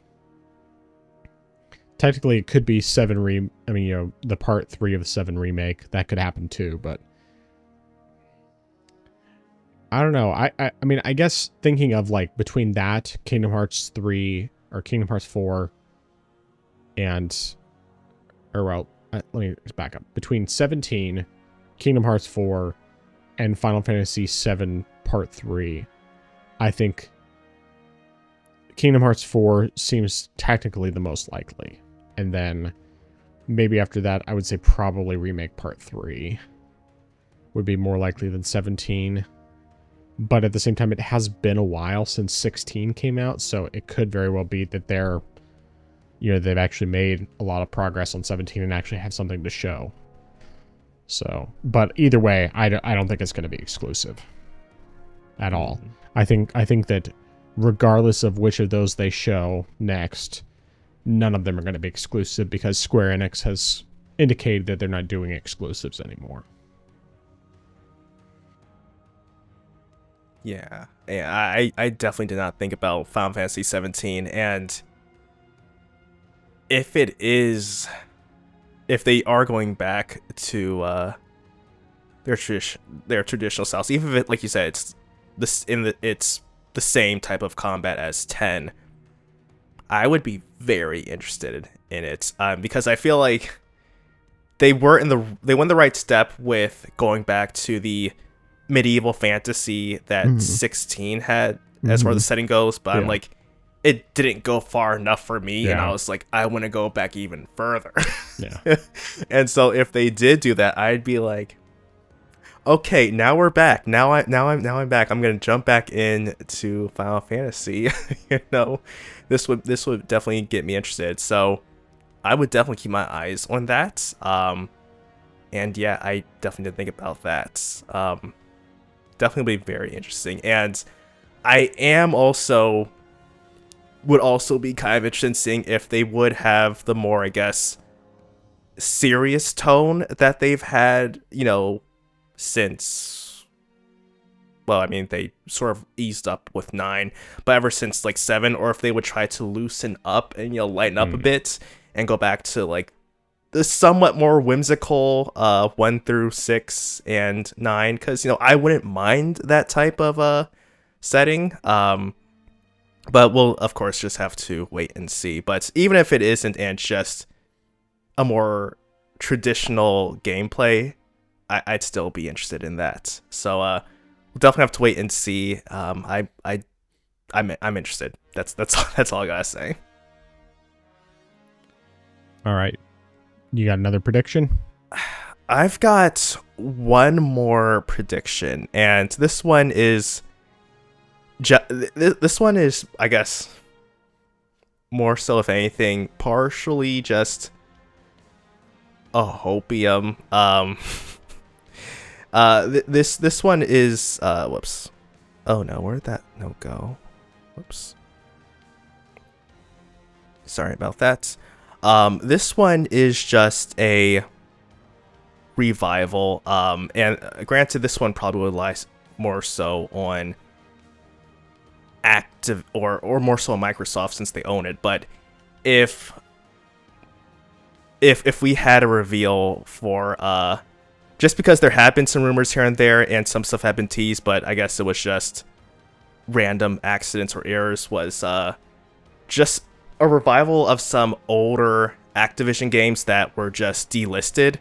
Part of them were just some Spider-Man titles, like they had the Web of Shadows, they had the Shattered Dimensions, and there was another one that they had as well.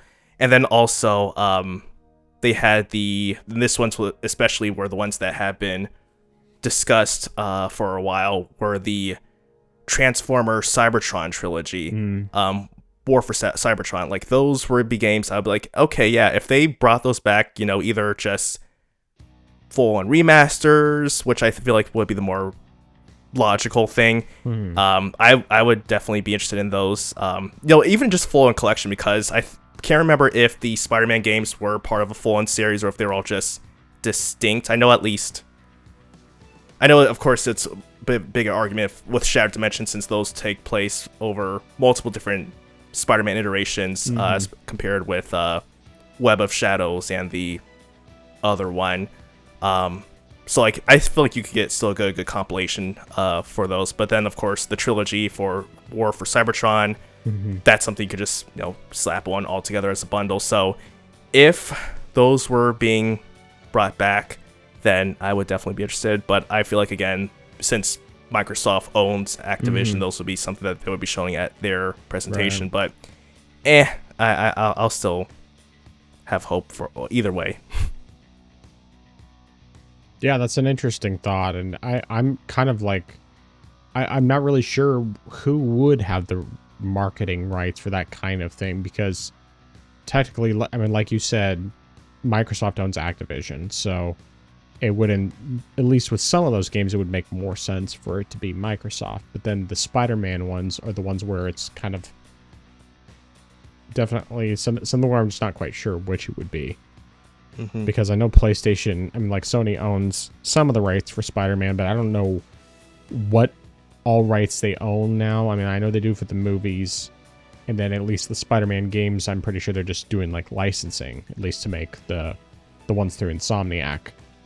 But I'm not sure how it would work with the older ones, because of course then those also, you know, Disney would have a say in all of that because they own Marvel. So yeah, I don't know. That'll be interesting to see one way or the other. You know, and I've been thinking about this, and I have some more predictions, all of which are basically first-party stuff, but I realize that probably this is going to be mostly third-party games, even though we definitely have some first-party predictions. And I'm not entirely sure like what else would be shown. I'm sure there's going to be some surprises, probably some stuff that we've never heard of, probably some wacky indie game that we're like, that came out of nowhere, you know, that kind of thing. But I'm just going to start throwing out my first party predictions that I don't necessarily expect, but could show up. I'm assuming none of these are coming to PC. I'm just saying that right now, but I figure, you know, either I'm a prophet or I'm a false prophet on this. But at the same time, I'm also not saying that this is going to happen. This is just me guessing. So,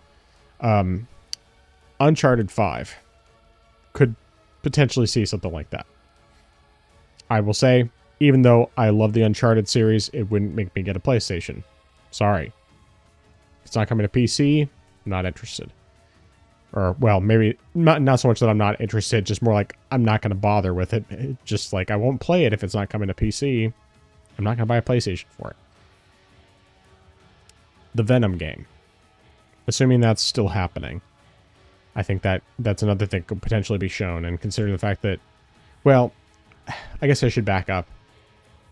Although it could be teased, I'm not sure if they would do anything beyond that, especially since they're going to be talking about Wolverine, and that's Insomniac's next game that's coming out. So maybe not on that. Same thing with Ratchet and Clank, the next game for that. But that's also Insomniac, so it's like, I don't know if they want to. Well, I don't think Ratchet and Clank would muddy the waters in the same way. Yeah, I don't think it would be as distracting from Wolverine because of the fact that it is a completely different type of game with a different audience versus the Marvel games. the last thing that I think could potentially be shown would be the new God of War game. That's the single player one where you're supposed to be playing as Faye, as Kratos' wife. So, yeah. So I just throw those ones out there. I don't have any other third-party ideas of stuff, even though I'm sure that probably once I see something, I'll be like, I should have predicted that. That was an obvious one. Why didn't I think of that? But yeah. One thing I will say, though, real quick. I think it would be hilarious. And I once again, I do not expect this to happen. This isn't hopium or copium or anything. This is just me saying it would be funny.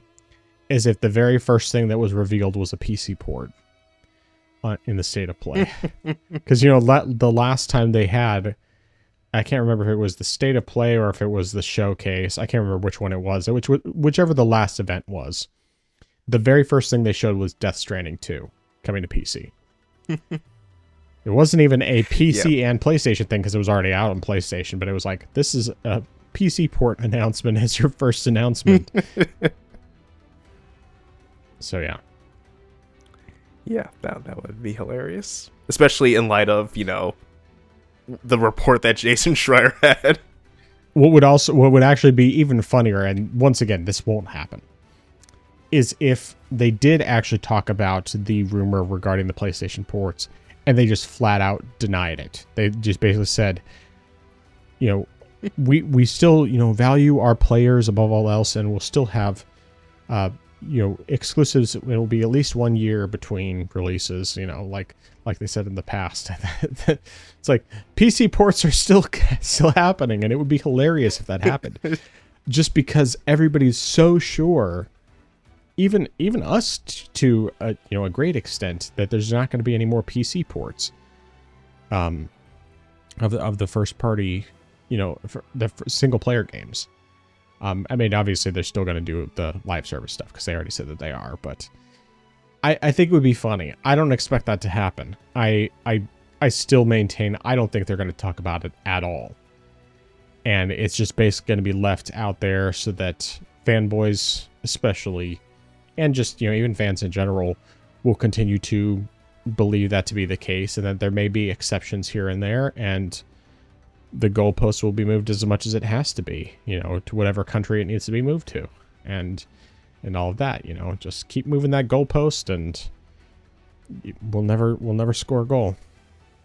But, yeah, I mean, if we got an announcement of a Ghost of Yotei port, which we won't, once again, we will not. We absolutely will not get a PC port of Ghost of Yotei announced, even if they were planning to do one. It's not going to be announced. But if we did, it would be hysterical. And, of course, you know, Jason Schreier gave himself some wiggle room, said, you know, plans could change in the future, and then we'd just be like, so they changed that fast, huh? But, once again, this, like, I know some people who watch this are going to be like, yeah, that's definitely hopium. And I really don't care. I decided, you know, long before we got this whole thing about not getting the PC ports, that I wasn't interested in Ghosts of Yotei. And even though there's a small part of me that might be willing to give it a chance and just kind of like ignore the story because I know the gameplay is going to be really good, more likely than not, I probably just wouldn't get it unless it was like super cheap.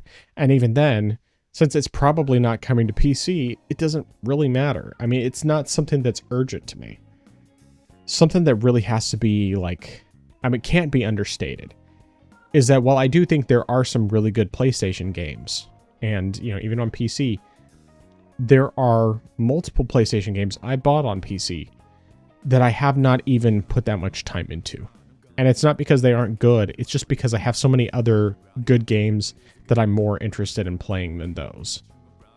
And if I have so little interest in playing the games that I already have from PlayStation, how much do you expect me to actually have an interest in these other games that I don't really want? Now, if they brought over the games I've been actually asking for, like the Infamous games, like Gravity Rush, things like that, or even, Uncharted Nathan Drake Collection, those would be a whole different story, because those are games that I really, truly enjoy, that I would be happy to give them my money for, and I would be happy to play. Like, I would be excited about those coming over. But since it sounds like none of that's going to happen, and most likely my theory about them, even porting over Japan studio games or older games that are essentially from dead franchises, or just stuff that's, long gone, that's not going to get remakes or remasters in the future, will probably never get ported over to PC. I mean, since that theory, my theoretical thing about that probably isn't going to be true. It is what it is, and we'll just emulate it when the time comes. And if I really want to play those games, I have a way to play them. Even if they're not emulatable, like, I have all the previous PlayStation consoles. The only one I don't have is PlayStation 5. And so I can easily play all of those. But anyway, I'm rambling again. So, you got any other predictions or comments? No, sir. All right. You want to pick the next topic to talk about? Yeah, I think since we're on this topic, sort of, or since we're discussing, we can jump right into Bungie. So, whoops. Let me just quickly pull that back up. Alright, so it has been revealed. Bungie put out a full-on statement that Destiny 2 is coming to an end. There's going to be one more update. I can't remember what was the exact date. June 9th. June 9th. June 9th is going to be the final update for Destiny 2, and after that, Destiny 2 is ending. They've also said that there will not be a Destiny 3 as well. As far as what's in the update, let me just quickly check here. There's a new story called Monument of Triumph. And with this, also Pantheon 2.0, which is going to be a permanent edition, they said, with new bosses, new challenges. That's going to be actually being rolling out in 3 parts. So the first part's going to be June 9th, which is the first day of bosses. The second one is going to be June 13th, which is what they call the Gauntlet, which is going to be a full lineup of boss encounters and a single activity. And June 16th is going to be rotations, and players can attempt single boss encounters for rewards as well. And then they're going to have allow all raid and dungeon weapons and armor to be revisited to bring them up to modern standards. The full tier party, set bonuses, new perks, and more.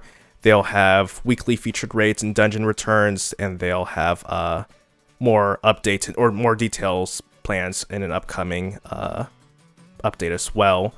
Then they said they also have a sandbox of new abilities and new abilities updates, new aspects like Solar Hunter, Void Warlock, and Solar Titan. They've also got new exotic armors, and they said, there's definitely just a whole major list they've had. They've had new rewards pass as well. They've also got a racing league that they said they're bringing back as well. So they've got just a whole lot of stuff they're bringing back. But the key thing, though, they mentioned was the fact that that this is going to be the final update for Destiny 2.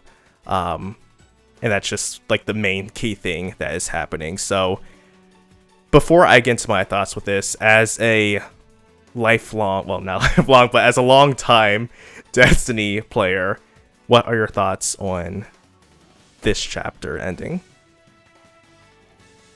There's really a lot I could say.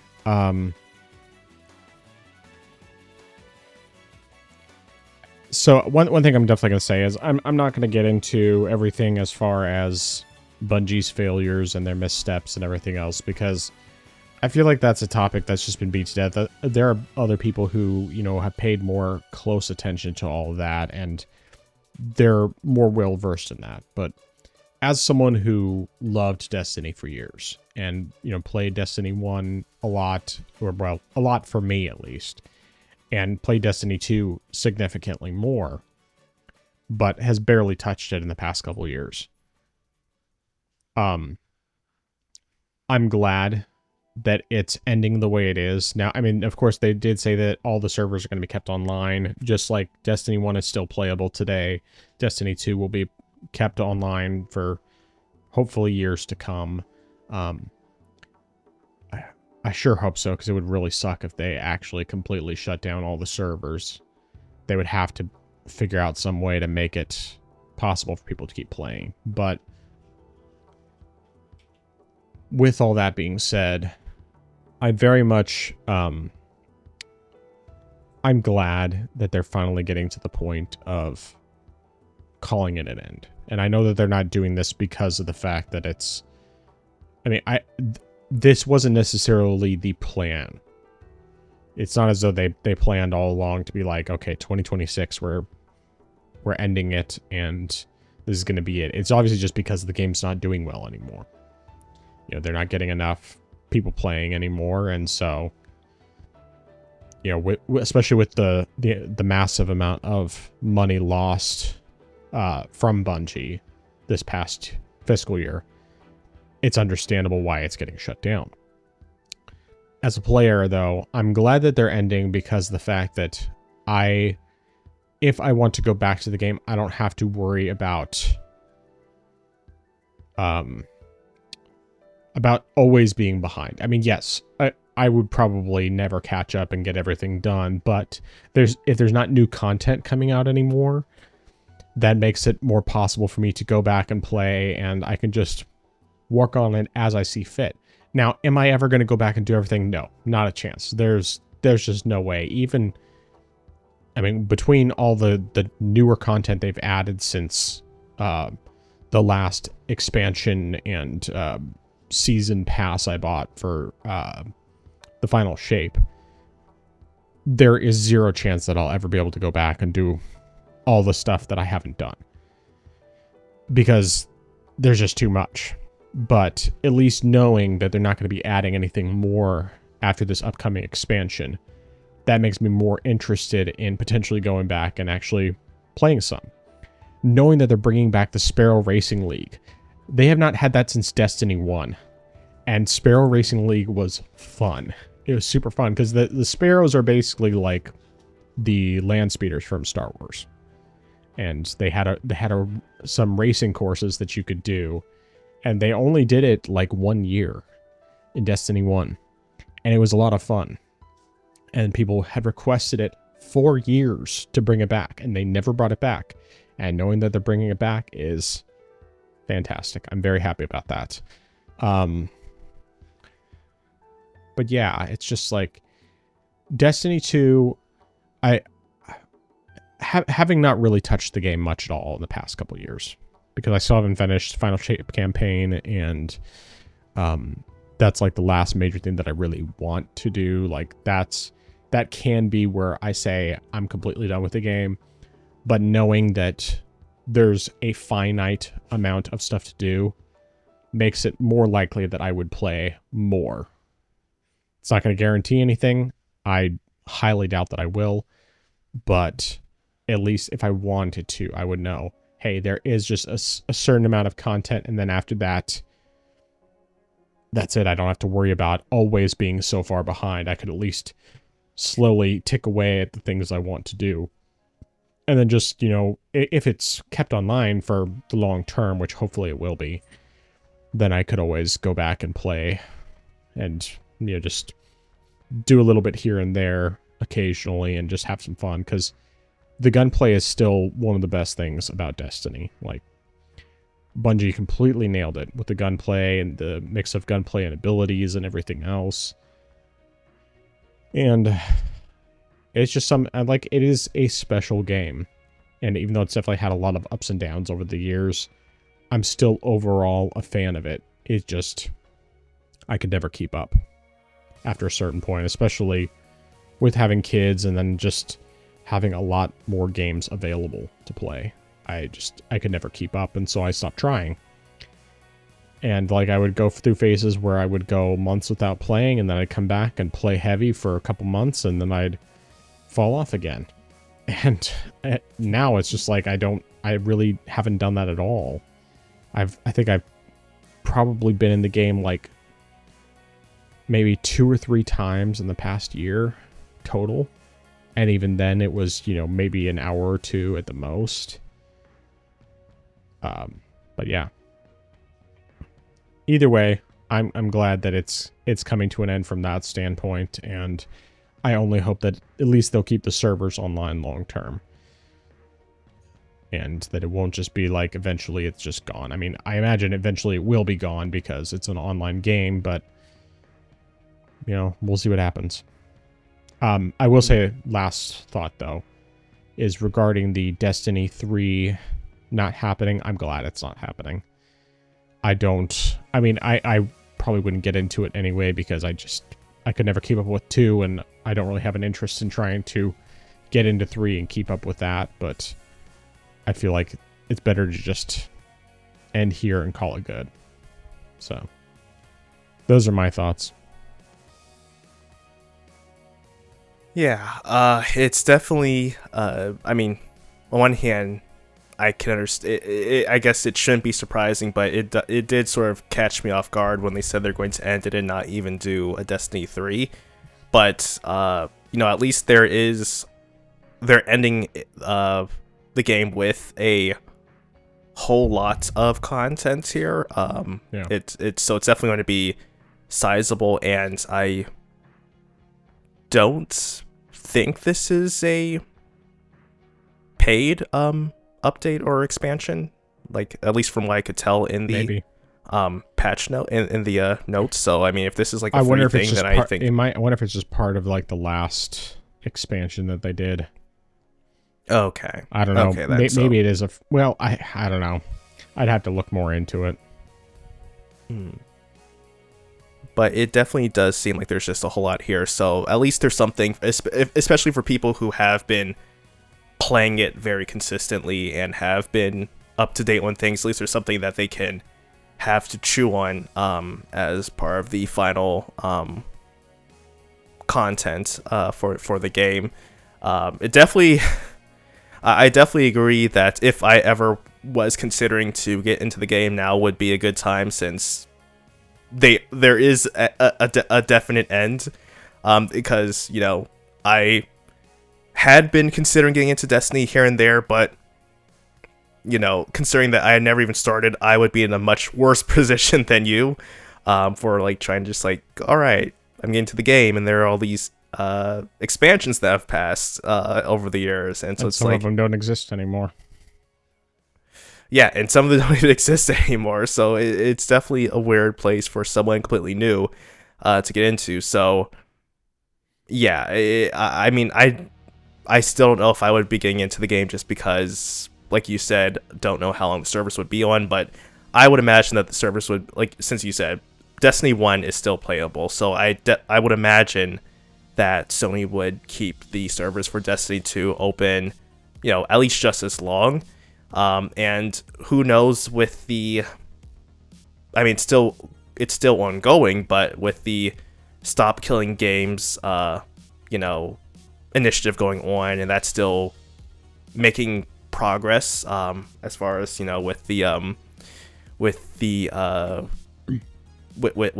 courts going on, maybe that could help preserve the game, and, we could probably even be able to host the game ourselves without, needing Sony servers going on. So if you could have your own sort of just like private servers running, then, from the players, then that would be great to do. Yeah. But we'll definitely have to wait and see how that would even work.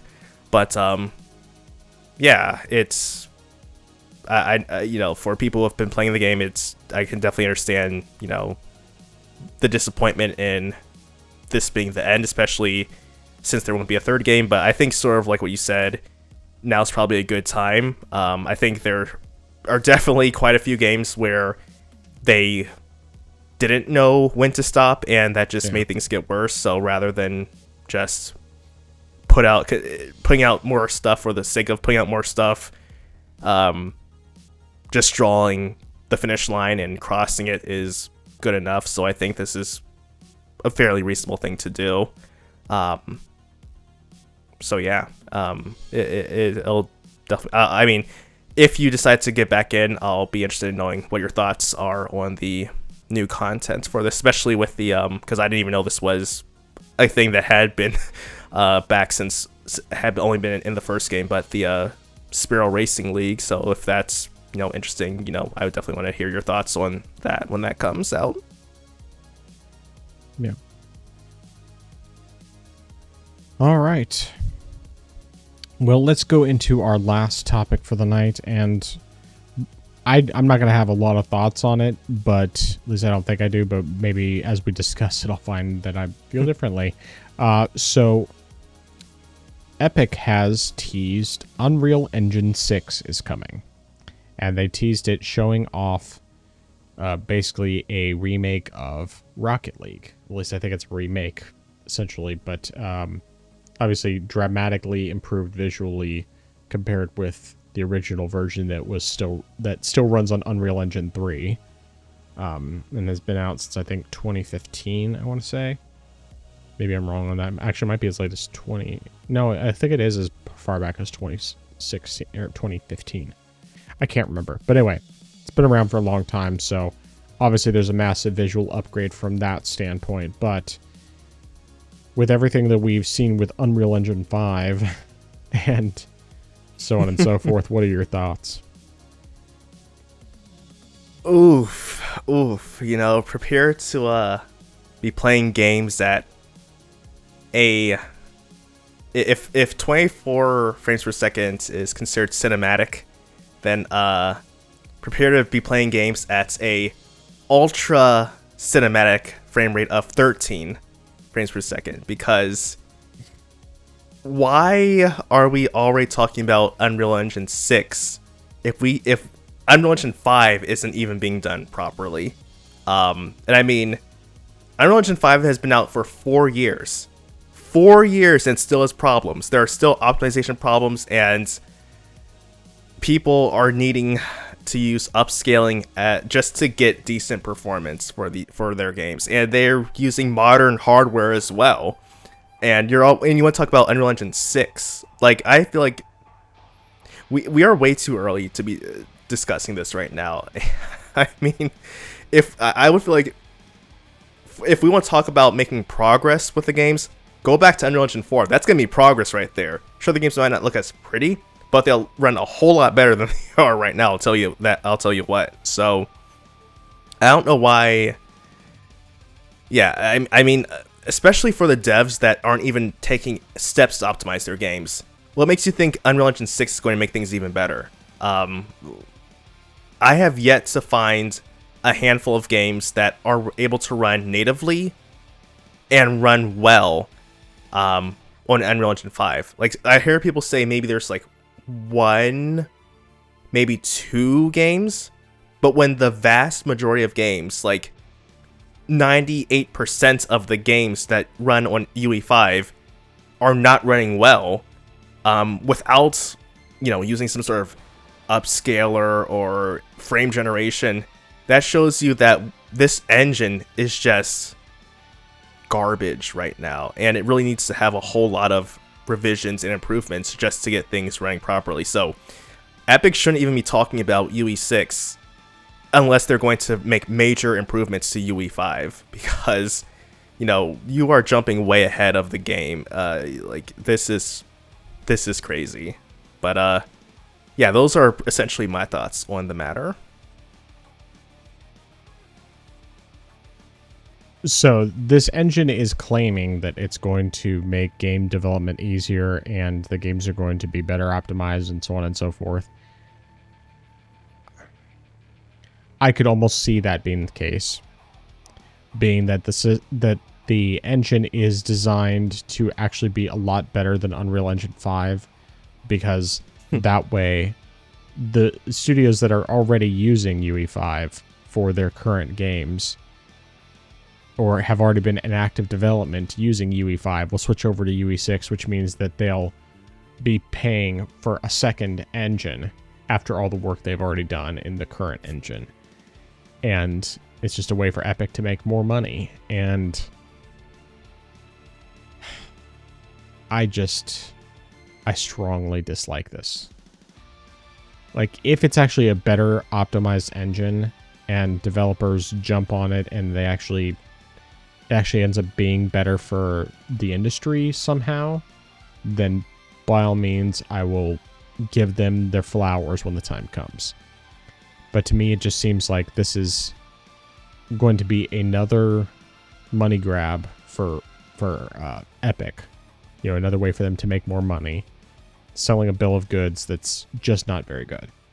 And it's shown time and time again that, yes, while games in UE5 do look really good, they also tend to not run well because even though they're easier to develop, they're harder to optimize. And as far as I'm concerned, until we actually see something that demonstrates that UE6 is worth it, I have zero interest in playing anything on UE6, and I'm going to have it maintain that skeptical eyebrow, as we've referred to in the past, until we see something significant. And until then, I'm just going to be like, yeah, I don't trust you guys. Not at all. And I will be extra cautious about buying anything made in Unreal Engine 6. Unless I find out that somehow it's amazingly optimized without frame generation. Mm-hmm. But yeah.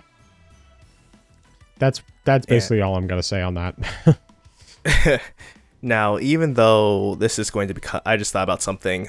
Even though this is going to be coming out in like 2027, possibly. I think something that could...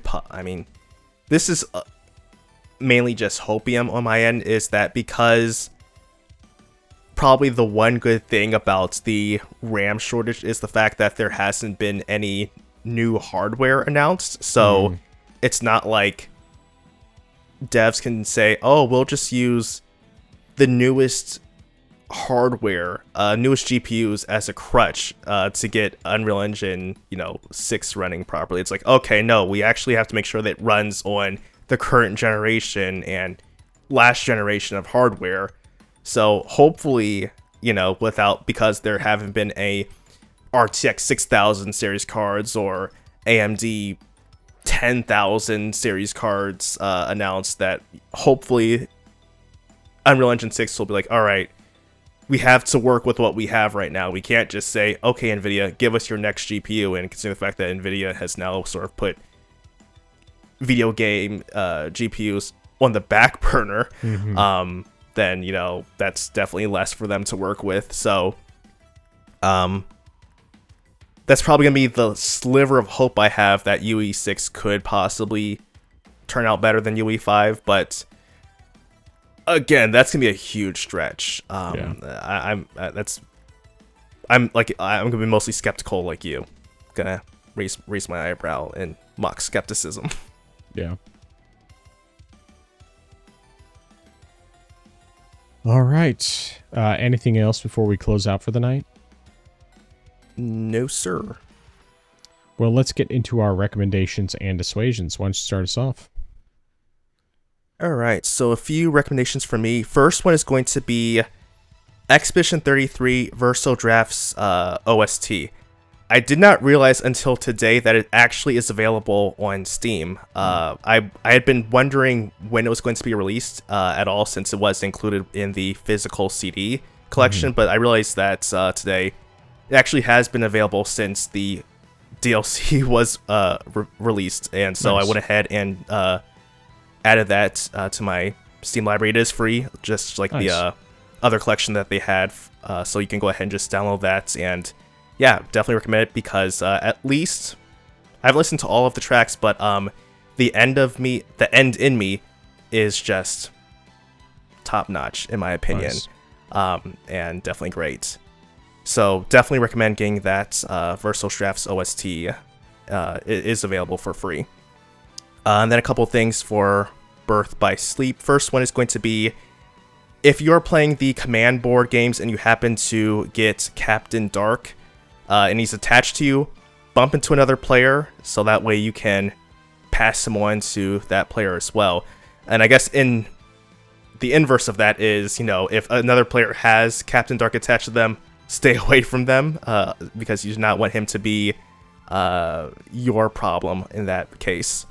Then my other recommendation is going to be in command board games, play hands whenever possible, as often as possible. I didn't do that initially when I was playing the board games, and then I realized that they can make a whole lot of difference, whether it's using the Joker's Fortune to just get a free spot on the board, whether it is to just get 2 dice so that way you can go further, which can definitely help if you're trying to get past spaces that are already owned by another player. It definitely helps to use them, and it's something that you really should be taking advantage of if you have the opportunity to, because it makes getting through them a whole lot faster, a whole lot easier.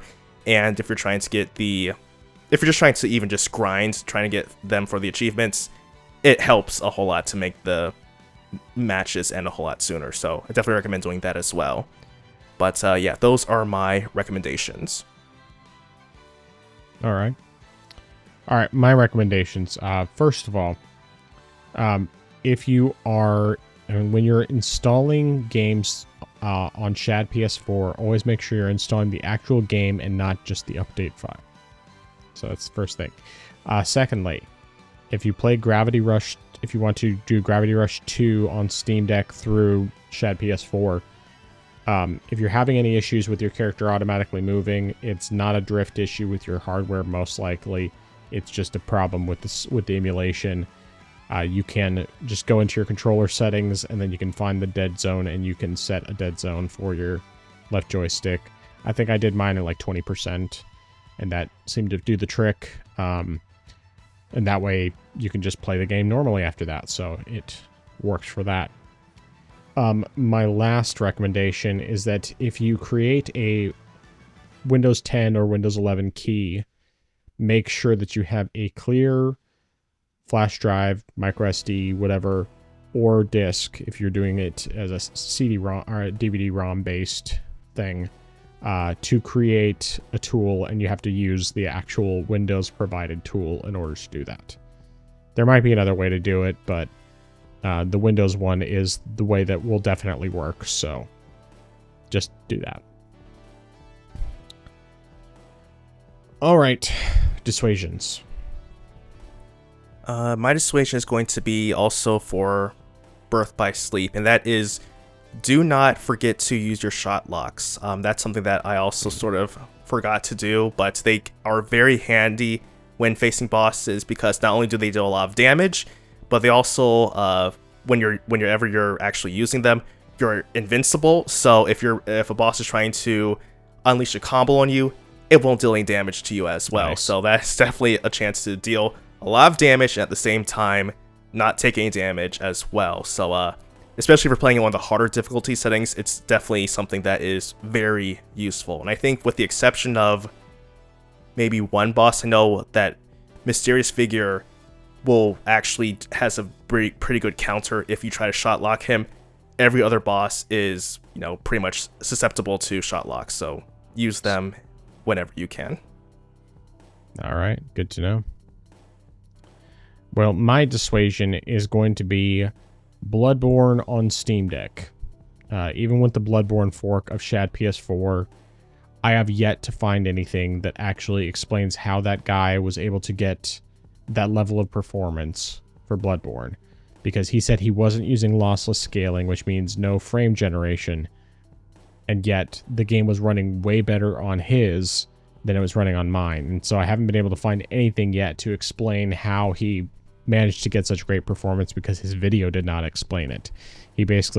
He showed how to set it up on a desktop or a laptop, and then he said, you have to do like this one thing different with the Steam Deck, and I did the one thing different, and it didn't make any difference. It still runs like garbage. It's not worth it. So don't bother with that until something gets fixed. All right, where can people find you?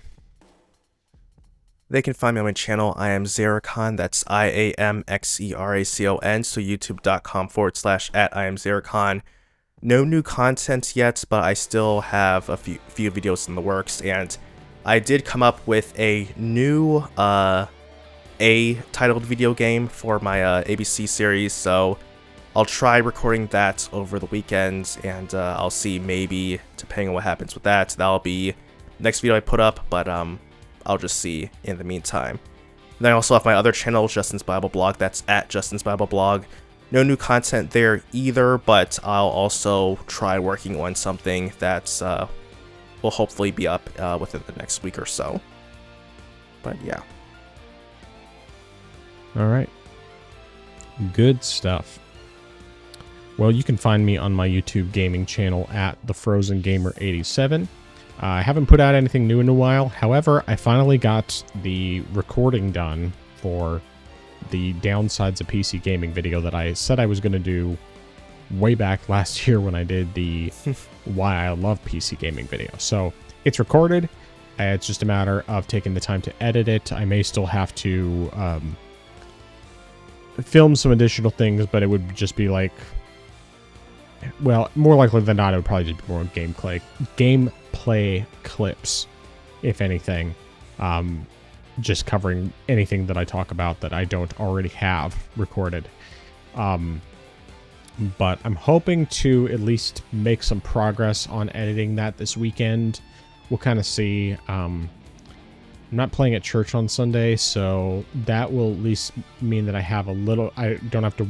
I have one less thing I need to think about for the weekend. So it's just kind of it's up in the air, but at least the main recording is done. That's completely recorded. It just needs to be chopped up. It needs to I probably need to rearrange things and then add in additional clips and that sort of thing. But the hardest part, the part that took me the longest to get done, is complete. And so now I get to do the part that I actually enjoy, which is the editing. So my goal is to hopefully have that out sometime next week. Maybe in next couple of weeks, I guess, would probably be the most realistic. But we'll see on that. I still need to record the review for the QWERTY controller, but I didn't end up having time to get it done over the weekend. So we'll see when that happens. Maybe I'll try to record that this weekend. Honestly, I'm not quite sure, but it's part of the planned things, at least. Then, of course, there is the YouTube channel and the Rumble channels for the podcast. If you want to watch the video version of the podcast on YouTube, that's at the Orange Box Podcast. On Rumble, it's not a custom URL, but you can still find us there. The video version goes live every Friday at 7 a.m. Central Time, barring technical issues. The audio-only version goes live on all major audio podcast platforms, including Apple Podcasts, YouTube Music, Spotify, Deezer, iHeartRadio, Amazon Music, and others. And that goes live at 12 a.m. Central Time every Friday, barring technical issues. If you want to contact us, you can send an email to the orangeboxpodcast@gmail.com, or you can comment on the video version of the podcast, either on YouTube or on Rumble. And something that I have been meaning to do, that I don't know why I haven't thought of this before, but rather than asking you to write into us just as a pure thing, since people typically don't, and that's perfectly fine, instead I'm going to ask listeners a question. So the question I have for you this week is, what is it that you expect to see at the PlayStation State of Play, and or what would you like to see at the PlayStation State of Play? So feel free to comment or write us through email if you have anything to say on that matter. And if not, we'll just talk next week about what we actually do see, because it should be showing up. Well, it's on June 2nd, which I believe is Tuesday, and that would be a week from today, which would be before we record. So we'll have something to talk about either way. But I believe that's everything. So last chance. Any final thoughts?